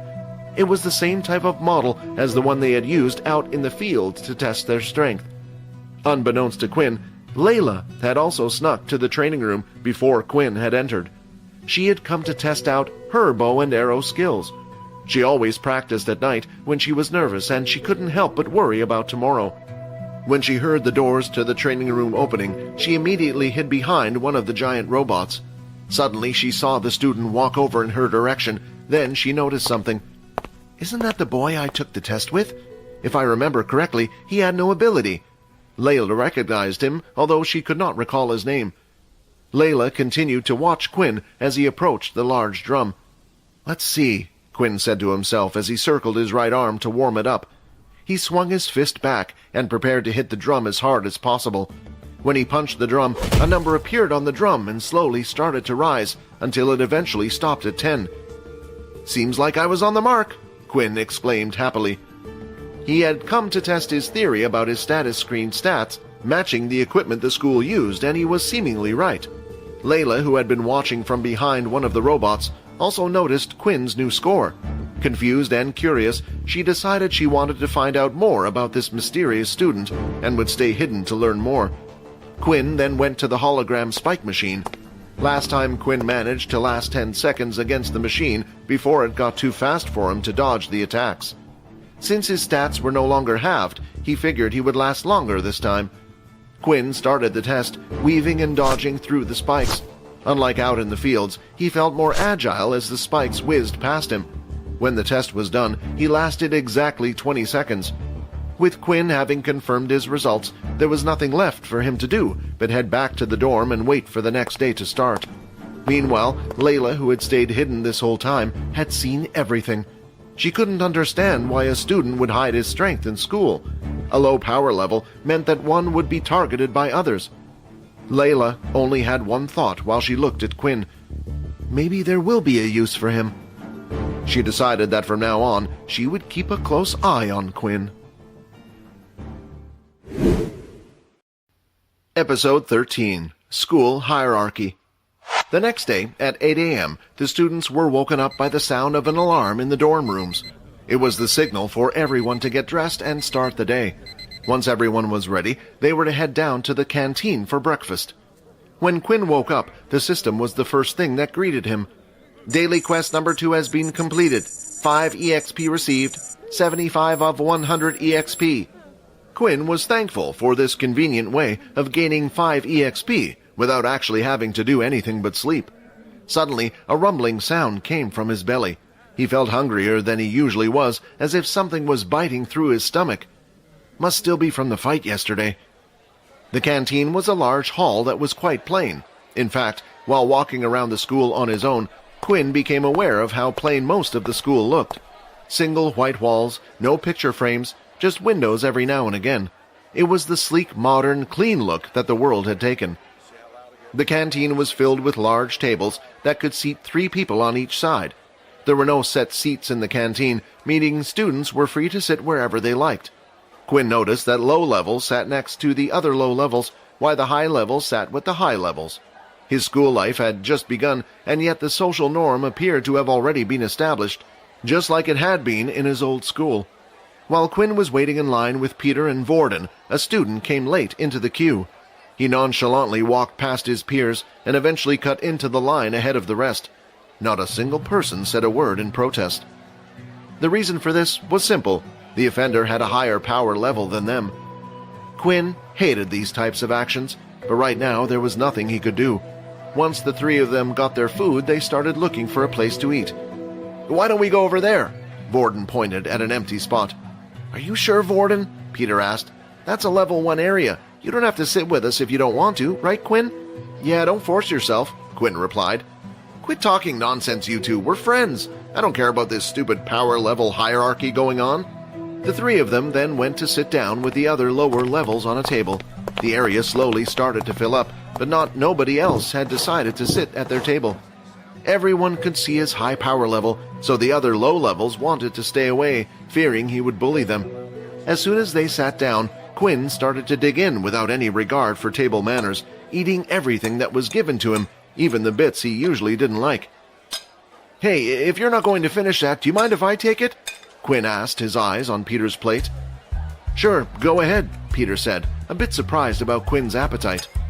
Quinn ended up not only eating all of his food, but also the leftovers from his 2 friends.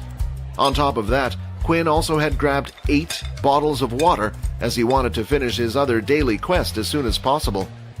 The last time when he had been in the sun, he had sweated far more than usual, but thanks to the water he drank beforehand, he hadn't felt too dehydrated.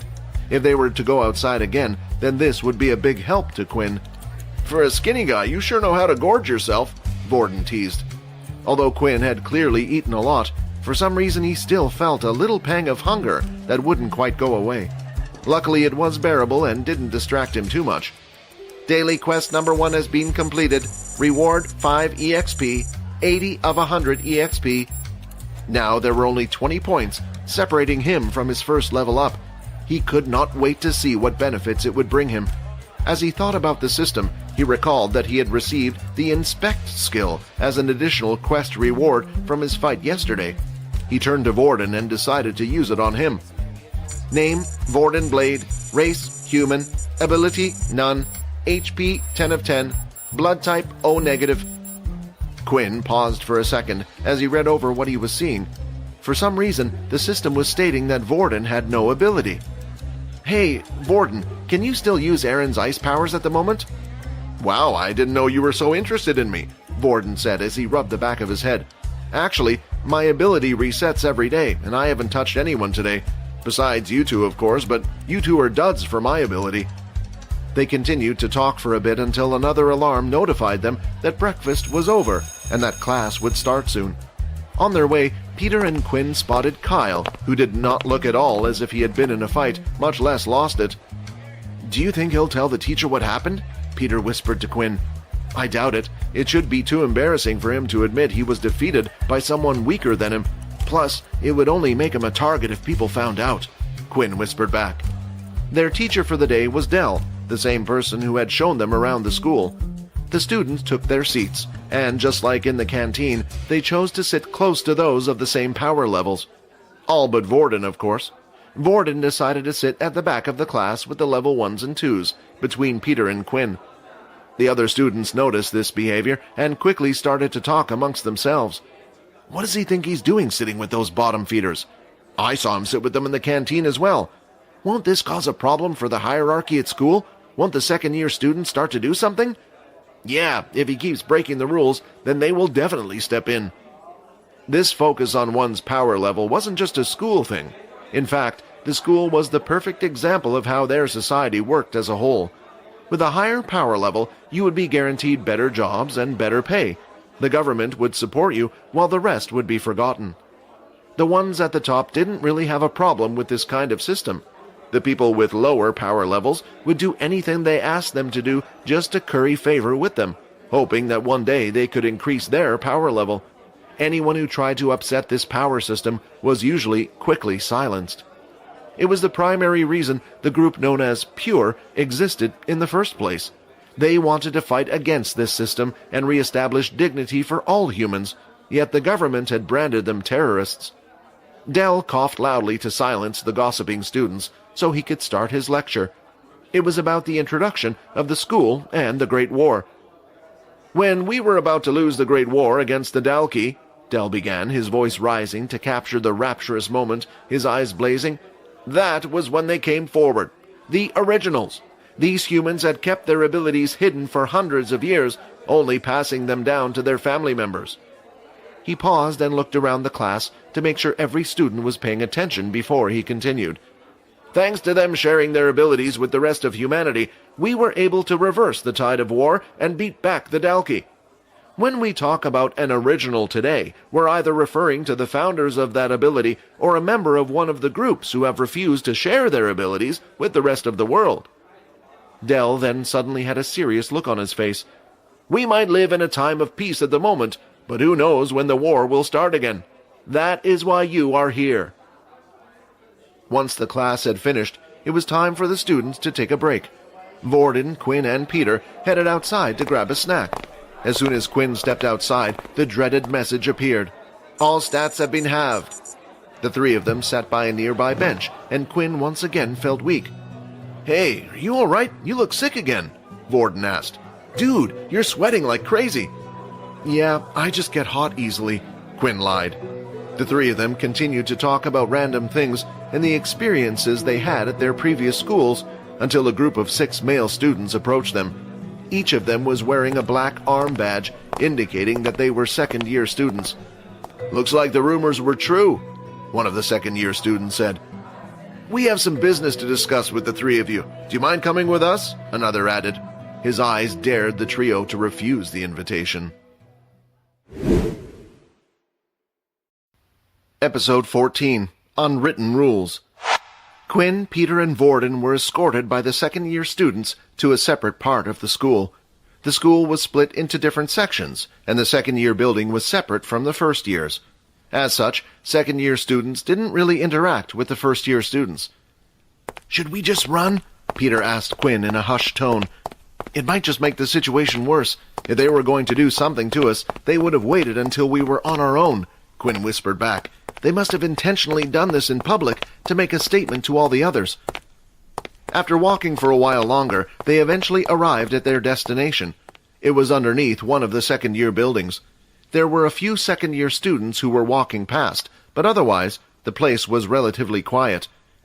"We brought them here, Mono," one of the second-year students informed a tall man with brown hair wrapped in a ponytail who had been sitting on the staircase. "You guys can leave." Mono waved them off as he stood up from the staircase. The second-year students did as they were told, and quickly left them to be on their own. Some rumors have reached my ears of a high-level student hanging around with a bunch of low-levels. So what? Is it against the rules? Vorden stood his ground with confidence. However, Quinn couldn't help but notice this Mono's wristwatch, which displayed the number 6. Mono started to laugh. True, the school might not have a written rule preventing you from associating with their kind, but there are some unwritten rules. Mono then walked over to Quinn. You see, the moment you start treating this trash like they are useful to society, they might start to get a big head. Now that Mono was close enough to Quinn, he tried to use his inspect skill on the older student, but for some reason the status screen was blurry. It looked like the status screen itself was melting, making all the information unreadable. Is it because I'm out in the sun? Quinn wondered. Look at this scum. I'm only a few feet away from him, and there isn't even an ounce of fear in his eyes. Mono snorted at Quinn before him. I can't wait for the next year so we can get rid of these wastes, so only the strong survive. Quinn's blood started to boil. He despised the war as it had taken everything away from him, including his parents. He no longer cared if he was going to take a beating or not. All he wanted to do was punch Mono in the face right there and then. Unable to hold his anger in any longer, he threw out a punch. Alas, Mono appeared to have been able to predict his action. Before Quinn had even begun his attack, the older student had taken a step back, making Quinn's fist hit nothing but air. Vorden took this chance to try and grab onto Mono. However, once again Mono had reacted in advance, resulting in Vorden grabbing nothing. You think I'm going to let someone touch me whose ability I don't even know? Mono sneered at them in derision. I didn't come here to fight you guys. Consider today to be a friendly warning. There are people in this school that not even the military can touch, and if you continue acting this way, they will get involved. With that, Mono headed back up the stairs and into the second-year building. Do you think he's serious? Peter asked. I know at school they didn't like this type of stuff, but it seems even worse now that we're in a military school. Why don't the teachers do something to stop it? Because it works in their favor, Quinn sighed. With the strong bullying the weak, the latter will try to find a way to become strong themselves. However, if you're weak to begin with and can't rely on your family to help you, where can you go to get this power? The military, Vorden answered in Peter's stead. Exactly, Quinn nodded his head. The teachers and the school don't do anything against it because it benefits them. After experiencing hell for 2 years, your mind will likely have been broken down. In that state, you might do anything to seek power and protection, and the military can offer that for you. Quinn then looked at Vorden and sighed. I'm sorry, Vorden, but I think it might be for the best if we comply with their wishes and go our separate ways for now. Why should I listen to them? Vorden snapped back. The outburst surprised Quinn. After all, Vorden stood to gain the most from that. He was strong, so nobody would bother. Look, Vorden, I assume you think you're helping me and Peter, but maybe you don't understand because you've never been powerless like us. When we break their rules, they probably won't do anything to you. It will be me and Peter they will go for. Quinn hated saying that to Vorden, especially since he was the first high-level person who didn't look at them like scum, judging them solely by their power-level numbers. Earlier, when Quinn and Peter had walked around with him, the higher levels had done nothing to them because of Vorden. Unfortunately, his behavior had attracted bigger fish, something that Vorden and Quinn couldn't handle, at least not yet anyway. Fine, have it your way, Vorden shouted as he angrily stormed off back to the dorm building. Maybe we should have explained it to him better, Peter noted in a low voice. It's fine, it might be better this way, Quinn sighed in defeat. Vorden was angry, but not at Quinn's words. No, he was pissed off at the whole situation at the school. It seemed that even here, people were dictating how he should live his life, who he could and who he couldn't hang out with. Still, Vorden didn't want Quinn and Peter to get hurt, so he regretfully accepted this as the right choice. Nevertheless, Vorden wasn't going to just let these people get away with trying to control his life. No, he was going to go after them all.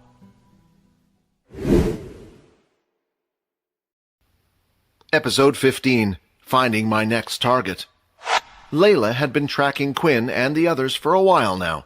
From afar, she had been watching their encounter with Mono. It was kind of amazing how much attention Quinn managed to attract in a single day. The only thing that Layla was confused about was why Quinn's punch had been so slow and weak. From the looks of things, Quinn had really wanted to punch that second-year bully, So why had his attack lacked the power she had seen him exhibit at the training center? After Vorden had stormed off, Peter and Quinn decided that it would be best to head back to class for their next lesson. Just before they got back to the first-year building, they came upon a group of first-year students standing in front of the staircase. "What are we going to do? Dan asked for 50 credits by the end of this week," one of the boys asked his two friends. Their wristwatches showed numbers ranging from 2 to 2.5. "I don't know. Not like we can resist him. He's picking on us just because we're weaker than him," his friend lamented. Credits were the school's and city's currency system. There were restaurants and shops and even fun activities and games to play all around the city. However, they cost credits. The military school didn't want their students to starve, so all 3 meals were free while at the school. Additionally, each student received a daily amount of 10 credits, which was automatically sent to their wristwatch. It was possible for students to earn more credits for rewards, usually by performing well on missions or school activities. Of course, there was also the possibility of more dubious means. "Wait! Stop right there, you two!" one of the boys suddenly shouted at the duo who had been about to pass them. Peter stopped immediately, while Quinn carried on walking. "Hey! Didn't you hear me? I said stop!" the same boy shouted again. His friend, catching the drift, got in front of Quinn and pushed him back to where Peter was standing. Quinn had hoped they would be safe for a little while, at least until he was out of the sun. If only he got inside the building, then he would stand a fighting chance. "I think I might just have solved our credits problem," the first boy said, grinning. "Lucky us to meet some of the few level 1s in this whole school. Hand over 10 credits each, and we'll let you head inside." "But that's all the credits we have," Peter complained. "Look, I don't want to do this, but if I don't, then my arse gets beat. If you're unhappy, complain to the guy who made us do this. Hand over the credits, now." Peter looked at Quinn with some slight hope in his eyes, perhaps thinking that his friend might be able to do something like last time. Unfortunately, after trying to hit Mono, he knew better than to try and fight them. Besides, they were level 2s. Even at full strength, he was unsure if he could beat them. Fighting them as he was would just result in a beating, so if there was the opportunity to skip that part by paying them off, then that was the best course of action. Just when Quinn received another system message. "An enemy ability user has been detected. You have received a new quest. Second fight, defeat the student known as Riley. Reward 50 EXP. A power level difference of 1 has been detected. Additional EXP will be rewarded." Now that fighting them involved EXP and the potential to level up, a confrontation with them started to become really attractive. Still, Quinn wouldn't let his greed win him over. Currently, there were 3 level 2 ability users in front of him, but the system had only asked him to defeat one of them. The first thing Quinn needed to do was get inside so he could use his inspect skill and find out which one was named Riley. Using it outside, it would only appear as a blur. For now, Quinn decided to hand over the 10 credits. He placed his watch on the other boys and the credits got transferred over. Peter ended up doing the same, and the 2 of them were allowed to enter the building. "Hey, that was a great idea, man," one of the boys praised his buddy. "Should we just stay out here until we find someone weaker again?" "Oh, come on," Quinn thought. He had been sure that after paying them, the trio would enter the building, but now they planned to stay outside waiting for more victims. He suddenly stopped and turned around. "Oi, what are you looking at me like that? Scram unless you want an ass-kicking," one of the boys yelled at Quinn when he saw his gaze. Quinn clenched his fist and shouted, "Riley!" Unfortunately, the other 2 boys also turned their heads, but one of them said anything else. "Damn," Quinn cursed when he realized that finding out which one was Riley might be harder than he had imagined. However, he still had more aces up his sleeves. "If you pull this sort of thing again on me, Riley, you're dead," Quinn said, and gestured with his hand a cut throat. The boy with red hair in the center moved forward, and his face was slowly starting to match his hair. "What the hell did you say to me, you little punk? Have you completely lost your mind?" He aggressively moved towards Quinn, ready to punch him in the face.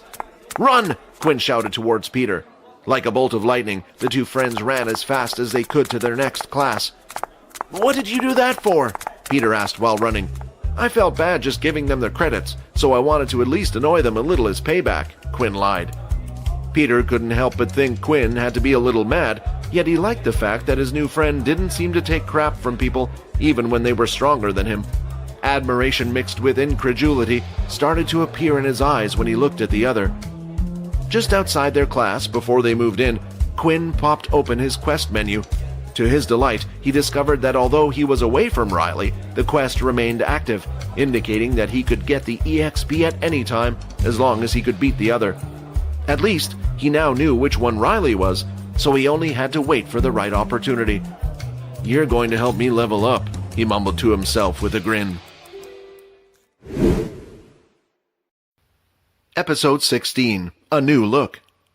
Since it was the first official day, most of the classes had been introductions about what they would learn during their time at military school.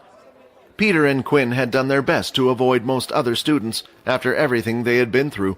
Fortunately, luck finally had smiled upon them, and nobody had troubled them. Once classes had finished, it was time to go for dinner. Quinn noticed he still had this pang of hunger in his stomach, so he was looking forward to dinner with enthusiasm. This time, Quinn and Peter both sat on their own at a table in the low-level area. Peter started to look around the room as if he was trying to spot someone. "I don't see Vorden anywhere. Do you think he's okay?" Peter asked, some worry in his voice. Quinn's eyes, which had been focused on his meal so far, roamed around the room as well, yet he too was unable to find Vorden at the canteen. "I wouldn't worry about it too much. I think we both know that he is a lot safer than us at this school," Quinn reminded Peter. The two continued to eat, and once they finished dinner, they decided to head back to their dorm room. To their surprise, Vorden was already in the dorm room, lying on his own bed. When the two of them closed the door behind them, Vorden lifted his head and smiled at Peter and Quinn like usual, as if the whole episode with him leaving them in the hallway in anger had never happened. "Hey, I've been waiting for you two for a while now," Vorden said as he got off his bed. "I wanted to apologize for earlier. I wasn't angry at you guys, but just at this whole situation." When Vorden got up from the bed, Quinn noticed a bruise on the side of their friend's face. It was slightly red and a little swollen. "What happened to your face?" Peter asked. "Oh, this?" Vorden touched the marking. "I got into a little scuffle of my own, but don't worry, I didn't lose. You don't have to worry about me, I'm strong." He flexed his muscles as if to stress his point. A loud growling noise escaped from Quinn's stomach, shifting the topic. Peter and Vorden immediately looked at Quinn, whose face had gone red with embarrassment, before all three boys broke out in laughter. "Sorry, I guess I'm still hungry after dinner," Quinn explained, his head behind his arms, trying to hide behind them. "Why don't you grab something from the convenience store? It's not too far away," Vorden suggested. Quinn looked at his watch and disappointment replaced embarrassment. Although he would have liked to buy himself a snack, he had no credits after their earlier encounter. Before he could even say anything, Vorden had come over and tapped his watch against Quinn's. "Transfer of 10 credits successful," the notification sounded. "Don't refuse, man. Just take it as my apology and go grab something," Vorden insisted with a smile. "Thanks." Quinn left Peter and Vorden on their own and rushed off to the convenience store. It wasn't too far away from military school, just 20 minutes by foot at a normal tempo. At the front of the school was a huge gate that had 2 guards standing at the entrance at all times. Only students, teachers, and certain military personnel were allowed on the school grounds. Any time a student wanted to leave, they had to show their wristwatch to the guard, and the same procedure was followed upon entering. Once past the gates, Quinn decided to test out how much 10 stamina points really were. It had already turned dark, and the sun was nowhere to be seen. He started to jog at a relatively fast pace to the convenience store. After running for about 5 minutes, he happily noted that he wasn't out of breath like he usually would be. He decided to run even faster, eventually reaching the convenience store in 7 minutes. Impressive, Quinn thought. He had run over 1 kilometer in just under 5 minutes, and he was not out of breath. He realized that his body had changed. He no longer had the weak body he used to have, but the body of an athlete. Another thing he noticed while running at night, he could see everything very clearly. Even when there were no streetlights, it was as if the moon had lightened everything up. A type of night vision of sorts. "Your hunger grows slightly?" I know. Annoyed, Quinn waved it away. "I will deal with that in a moment." Once Quinn entered the convenience store, he grabbed a few of his favorite snacks. Some late-night ice cream and potato chips. That was when he suddenly spotted Riley and his friends in the same store just down another aisle. He ducked down quietly and waited for them to finish shopping before deciding on his next course of action. Here, I thought I would have to track him down, but it seems like he's come right to me. As he waited, he looked around him, only to notice that next to him were a lot of masks. There was one in particular that stood out to him. It was a fully black mask that covered the top half of the face, only leaving the mouth open. Across the mask was a very realistic blood splatter design. Quinn waited until he heard Riley and the others leave the store. Then he grabbed the mask and snacks and placed them on the counter. Ironically, while Quinn had been busy stalking Riley and his friends, he completely ignored the only other person in the store, Layla. What the? We're months away from Halloween, so what is he doing buying a mask like that? She thought to herself. She decided to continue to follow Quinn and see what he was up to. Hey, we're going to just shoot some hoops in the park. You want to join? One of the boys asked Riley. Nah, you know my ability is useless for playing games like that, Riley replied. I think I'll just head back and wait by the school gate, see if there are any more suckers I can leech some credits from. The other two boys looked at each other. They felt guilty, aware that what they were doing was morally wrong. Still, they told themselves that they were merely doing it because they themselves didn't want to get beaten up by a higher power level.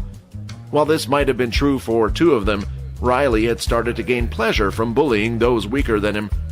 Riley started to head back to school and passed through a small park on the way back. The area was completely void of people at this time and had very little lighting. There were also plenty of trees for Quinn to hide behind. It's showtime. Quinn hyped himself up as he put on the mask. Episode 17, Level Up. Quinn continued to follow Riley through the woody area of the park, waiting for him to get a good spot before ambushing him. It was mostly dark outside, and the only visible light in the area was coming from either the moon or the single street lamp. Making sure that nobody else was around, he got ready to strike.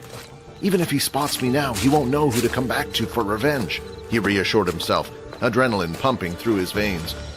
Riley, oblivious to the fact that he had company, went through the information on his watch. The glowing light displayed his total of 80 credits. I'm a genius. I don't know why I didn't do this sooner, he thought to himself. With this much, I have more than enough to pay off Dan, while keeping some for myself. And as long as I stay on Dan's good side, no one will try to attack me. Riley was still lost in his daydream when out of nowhere something hit him from the side. He felt the impact on his face and staggered to the floor, holding his chin. When he looked up from where he had fallen, he saw the silhouette of a boy standing over him with a horrifying mask. Under the moonlight, it looked like real blood, making Riley panicked. What the heck? Who are you? Riley shouted, his voice shaking. Quinn would be stupid to answer this question. He wanted to finish the fight fast. He ran up to Riley and threw another kick. Alas, this time Riley was prepared and lifted his hands, managing to block the kick. What's worse, when Quinn's leg hit Riley's hands, it felt as if he had kicked against solid rock. God damn it! Quinn cursed as he quickly leaped backward. He lifted his trousers and saw his leg was badly hurt. It looked like his bones had even bent in slightly. What? Riley was confused as he watched his attacker fall back. Then the boy spotted his attacker's glowing wristwatch, which lit up brightly in the dark, displayed the number 1. Riley started to laugh, convinced of his superiority. You must be one of the students I took credits from earlier. Let me guess, you thought you could get some revenge, huh? Nice try, but that's all it was. Quinn quickly used his inspect skill on his opponent. Name, Riley Blade. Race, human. Ability, hardening. HP, 8 of 10. Blood type, B+. Damn it! No wonder my leg felt like it hit a rock. Although Quinn's initial surprise attack hadn't been enough, he still felt like he could win this fight. He charged in once again, this time throwing a fist. The attack was faster than Riley had expected, not giving him time to use his hardening skill, and therefore taking the blow right in the face. Riley staggered back, nursing a broken tooth. The punch was hard, and he was beginning to doubt the validity of his attacker's wristwatch. Quinn threw another punch with his other hand, but Riley had predicted this, and had managed to harden his face in time. When the fist hit the hardened face, once again Quinn felt like he was hitting a rock. Your fist is broken. 7 of 10 HP. Quinn screamed in pain and stepped back, creating some distance between the two. Damn! What am I meant to do if he keeps hardening his body? Quinn was getting desperate. However, soon enough, another thought came to mind. If Riley was able to harden his body, then why didn't he keep it hardened all the time? If he had, then Quinn's first attack wouldn't have gone through. Either it took up too much energy, or he simply was unable to. Given his level 2.5 ability, Quinn was willing to bet that it was the latter. Most likely Riley was only able to harden a single part of his body at a time. It was just a theory, but Quinn had nothing to lose, and this gave him a plan. He ran forward at Riley once more, shouting, "I'm going to punch that ugly face of yours, even if it's the last thing I do." Riley hardened his face and was ready to laugh at his attacker once again, ending up hurting himself. But at the last second, Quinn changed his punch into a kick, aimed at the boy's unprotected stomach. It worked, Quinn thought as the other bent over in pain. Next, he feigned a knee towards Riley's stomach, only to end up punching him on the back of the head. Receiving the attack, Riley lay on the ground defenseless.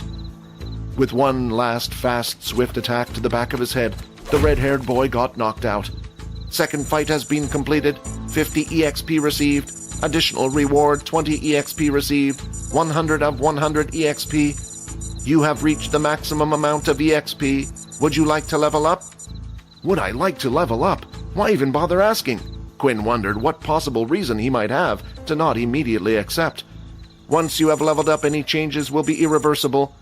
Not heeding the warning, Quinn shouted out, "Who cares? Yes!" "Congratulations, you are now level 2. Evolution process has started." Evolution? What the fuck? His euphoria from a moment ago had instantly vanished, replaced with a large stabbing pain in his heart. The organ started to beat faster than it had ever done before, the blood rushing through his veins all over his body. The excruciating pain was too much for him. Falling on his knees, he tried his best to refrain from screaming, afraid he might alarm someone. The pain continued to spread throughout his body. He was so focused on that feeling that he failed to notice that his broken hand was healing alongside his leg, his full attention on the sharp stabbing pain, now in his teeth.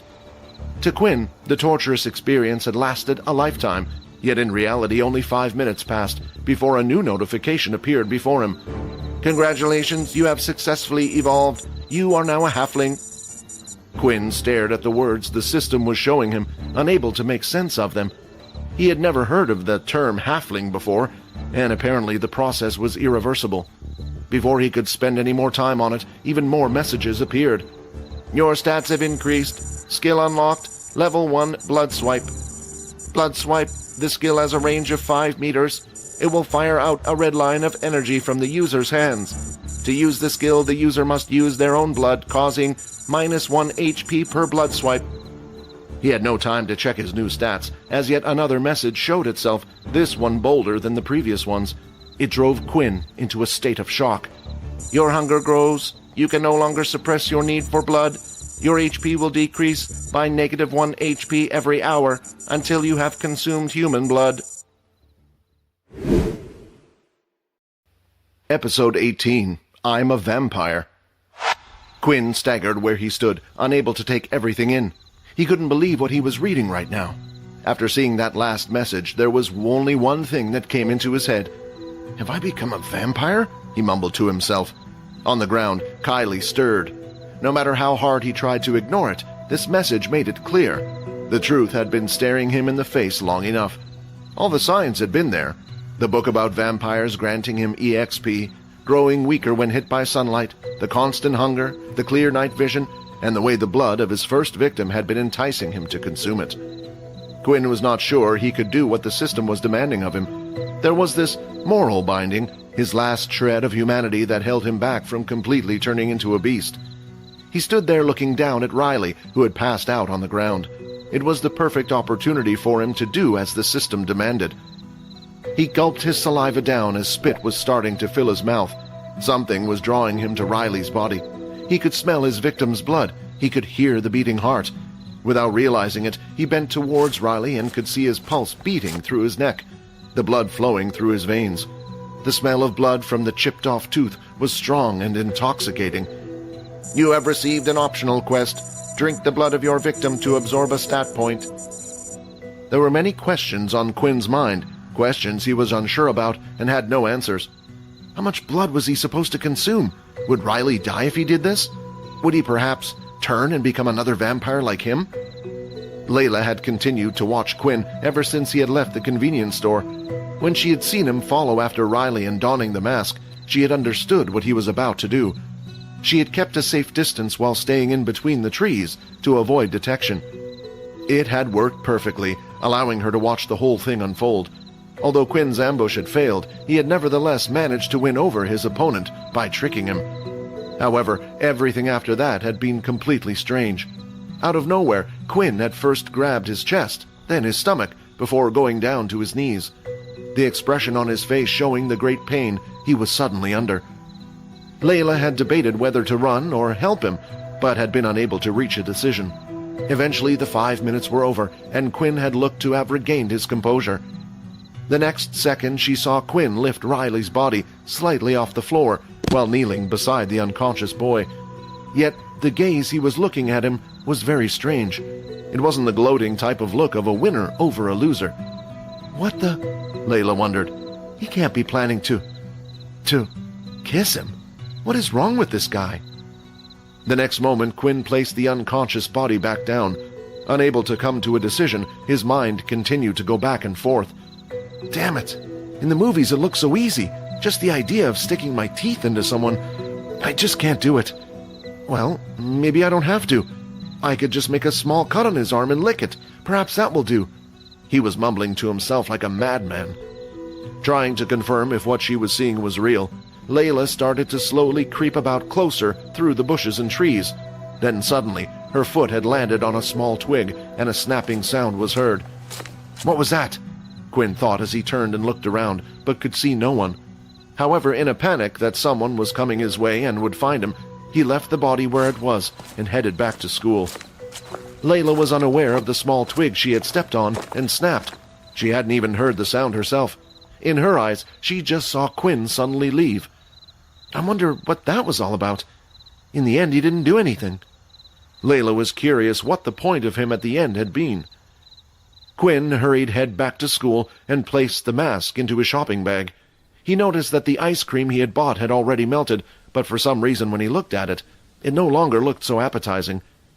There was a hunger in his stomach that he felt couldn't be satisfied with food, and he wondered just how long he would be able to hold it in. When Quinn had finally arrived back at the school, he decided to stop by the toilet first. He was taking a good look in the mirror to see if there were any noticeable changes, but his outward appearance looked the same as before.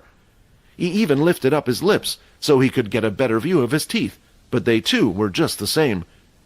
Phew, at least it looks like no one will be able to tell, but why did I feel that pain in my teeth at the time then?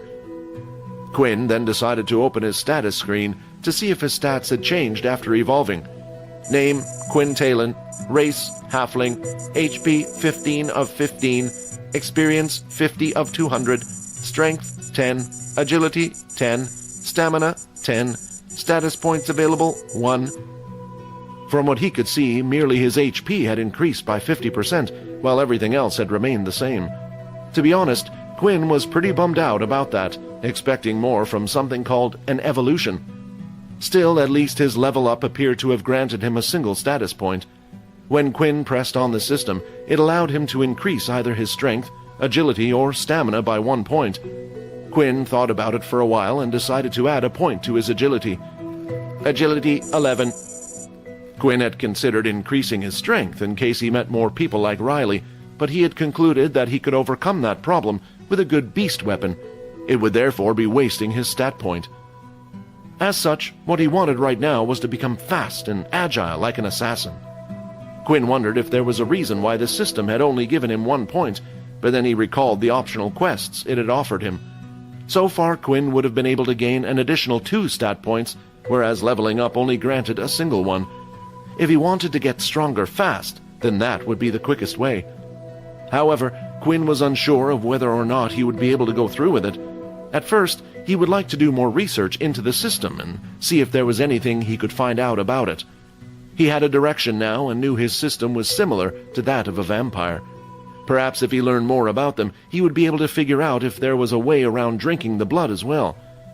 With that in mind, Quinn decided to head to his room where he could hear Vorden and Peter practicing together. Peter was trying his best to learn the ability book the military had given him, while Vorden was tutoring him. "What took you so long?" Vorden greeted him with a question. "We were starting to get worried. You might have gotten lost." "No, I just went exploring the city a little." Quinn told a white lie. "I'm a bit tired, so I think I'm going to bed early today." "Maybe we should call it a day for now as well?" Peter suggested, visibly exhausted. Not wanting to push him, Vorden agreed, and with that, the group turned off the lights and went to sleep. Although Quinn had been the one to suggest going to sleep, he was unable to. His stomach was in a tremendous amount of pain, and he had too much on his mind. If what the message had claimed would be true, Quinn only had a limited amount of time to solve his problem. However, there was nothing he could do. The school's curfew began at 10 p.m., and if you were caught outside after that, major punishments awaited. With no other choice, he closed his eyes, hoping to deal with his problems in the morning. Eventually, he managed to drift off to sleep. When he woke up the next day, the pain was worse than before. His head was pounding, and the first thing Quinn did was open up his system. 10 hours have passed. Your hunger grows. You have lost -10 HP. HP 5 of 15. Your HP will continue to decrease every hour. Episode 19. Running Out of Time.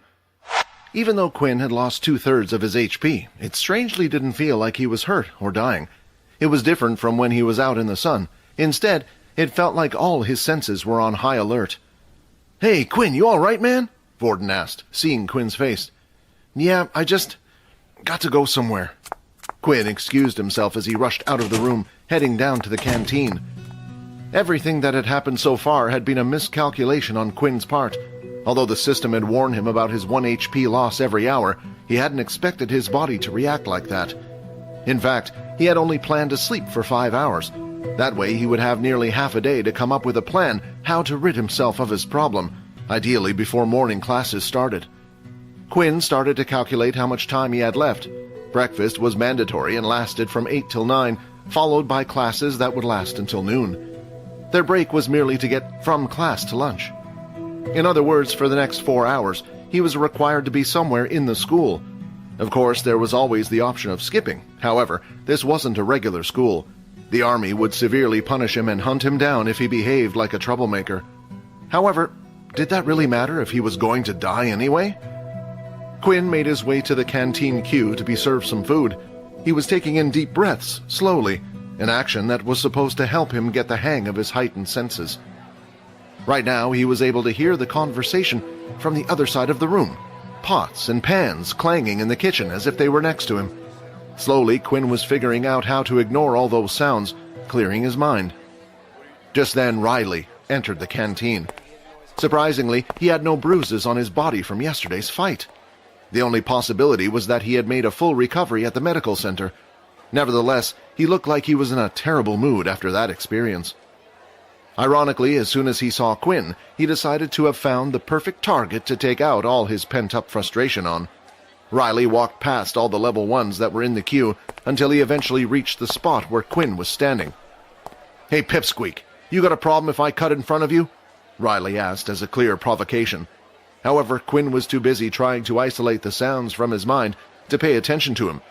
"I'm talking to you," Riley said, this time louder, and looked at Quinn's wristwatch. Seeing the number 1 shine brightly on it brought back bad memories of the night before. "Who the hell do you think you are?" Riley shouted as he grabbed Quinn by the collar. In that instant, Riley's face was incredibly close to his. Just like yesterday, he could hear Riley's heartbeat. He could feel the blood flowing through his arm and muscles lifting his shirt. Something took over Quinn's body, and he immediately hit Riley's arm away and pounced on him, causing the two of them to fall to the ground. Quinn was now on top of Riley and had both his hands pinned down. "Get off me, you crazy animal!" Riley screamed, but when Riley tried to overpower Quinn and lift his hands, it was impossible. His ability to harden his skin was useless in this kind of situation. Then, Quinn started to feel something growing in his mouth. Quinn placed his head just a few inches away from Riley's neck and got ready to bite in. Just as he opened his mouth, though, he felt someone pull him by the back of his collar and chucked him off Riley towards the people in the queue. "Don't touch one of my boys," the newcomer said. Dan was a large teenager with a muscular build. His appearance was more like that of a bald adult. "Dan, thank you so much." Riley bowed as he stood up from the ground, sweating. "You're dead now, boy." As soon as Dan took one step forward, though, Vorden stepped in front of Quinn with Peter. "Do you really want to cause a problem?" Vorden asked, lifting his arm to show the power level of his wristwatch. In reality, Vorden was only bluffing. Vorden's power very much depended on what ability he copied, and right now all he had access to was Peter's level 1 Earth ability. If they were to get into a fight here, there was no contest on who would win. Fortunately, Vorden's plan succeeded, as Dan decided to back down after seeing the number 5, taking Riley with him. Before Riley walked off, he mimicked Quinn's action of imitating someone cutting his head off. "Oh, thank God! I can't believe that worked!" Peter sighed, aware of Vorden's secret. After the canteen incident was over, something became clear to Quinn. The teachers wouldn't step in no matter what happened. In the canteen there were many guards standing in each corner of the room, but not a single one had done anything to help. After the group finished eating, it was time for them to go to their morning classes. Quinn was unable to concentrate on anything. All he could do was try to calm himself down while in the middle of class and watch his HP slowly tick away. It was driving him insane seeing the number go down each hour, making him regret not having bitten into Riley's neck when he had the chance. By lunchtime, Quinn once again rushed off without Vorden and Peter. 1 of 15 HP. What the hell is happening to me? Quinn was worried. His hands wouldn't stop shaking. Each time Quinn's HP went down, it was getting harder and harder to control his own body. Sooner or later, he thought, he would go crazy. During class, he had multiple visions of tearing the place apart and ripping out the blood from his fellow students' necks to crave his desire. Without realizing where he was walking, Quinn eventually ended up in the library. In the quiet corner of the library down one of the aisles was the fiction section. "Please have something I can use," Quinn prayed as he took out fantasy book after fantasy book about vampires. In some of the books, vampires were able to live off animal blood. Unfortunately, Quinn's system had clearly stated his need for human blood. Even if that hadn't been the case, it would be next to impossible to find an animal in time. In other stories, vampires had been made responsible for raiding the hospitals for their supplies. Alas, the one in the city was heavily guarded, and he wouldn't reach it in time even if running. For the first time, Quinn could feel himself getting weaker. He sat on the floor and read one last book and found nothing of use. When he closed the book, he could see Layla standing there opposite him. "Are you okay?" Layla asked, concerned for Quinn as he was starting to look very pale. Layla bent down so she was at eye level with him and placed her hand on his forehead to check his temperature. "You're so cold. Do you want me to take you to the nurse's office?" Layla offered. Quinn hadn't heard a single word she had said. Her neck had been too mesmerizing. The urge was uncontrollable. Sighing, he pulled Layla by the arm, bringing her close to him. A weak sorry escaped his lips as he bit into her neck. Episode 20. A Problem. As Quinn opened his mouth wide, he could feel the ends of his teeth elongate. He didn't know what had come over him. It was as if his body had just taken control and was working on instinct. His teeth quickly sunk into Layla's skin, and at the same time a gush of blood entered Quinn's mouth. Surprisingly, Layla didn't feel any pain from this. Instead, she felt pleasure. A tingling sensation ran through her body as she felt the blood rush up through and out of her neck. Even if she wanted to resist, she couldn't. The bite seemed to have a paralysis effect. Finally, Quinn's hunger was dissipating. "Your hunger has decreased. Your hunger has decreased. You will no longer lose HP." Even though the messages appeared one after the other, Quinn continued to suck Layla's blood away. "HP regenerating. HP regenerating. 15 of 15 HP. Only after the last message appeared did Quinn's mind fully return. Immediately he let go of Layla, causing her body to fall to the ground. "What the—" Quinn wondered aloud, unsure where he was. Looking around, he noticed the poor girl on the ground. "Shit, did I do that?" As if to answer his question, the images of what he had just done popped into his head. "A positive blood type has been absorbed. You have gained 1 strength." Quinn was curious to check the message, but for now, he needed to get Layla out of the library fast. Even though they were in a quiet part of the library, there was no telling what kind of scene it would cause if somebody found the girl on the floor. Thankfully, Quinn could hear Layla breathing, so he at least wouldn't have to worry about accidentally having sucked her dry. Unfortunately, there were 2 clear bite marks on her neck that needed to be dealt with. He then lifted Layla up with his 2 hands. To his surprise, discovered she was lighter than he had imagined. Not wasting any time, he headed to the doctor's office, all the while going over what had just happened. A part of him tried to convince himself that the system might have just been playing tricks on him. Even though he could see his HP going down, he had never felt like he was going to die at any point. In fact, Quinn didn't know if going to 0 HP equaled death, but after what had happened today, he didn't want to take any chances. There were a few things Quinn needed to do. At the top of the list was to find out how frequently his body required blood. Alas, this meant he would have to once again starve his body of blood. Only this time, he would prepare blood beforehand, so he would be better prepared. But before even all that, he had another serious problem on his hands. Would Layla remember anything when she got up, or would Quinn have to convince her to keep it a secret? If others were to find out of his rare ability, it would start a bidding war between the private companies and the military. They would do anything to get their hand on such a new type of ability. Before anyone could find out about Quinn, he had to become strong enough to protect himself. While Quinn walked down the hallway, he got quite a few looks from the other students. It wasn't strange to see someone carry an injured person in the school, but it was strange for a boy to carry a girl unless they were an item.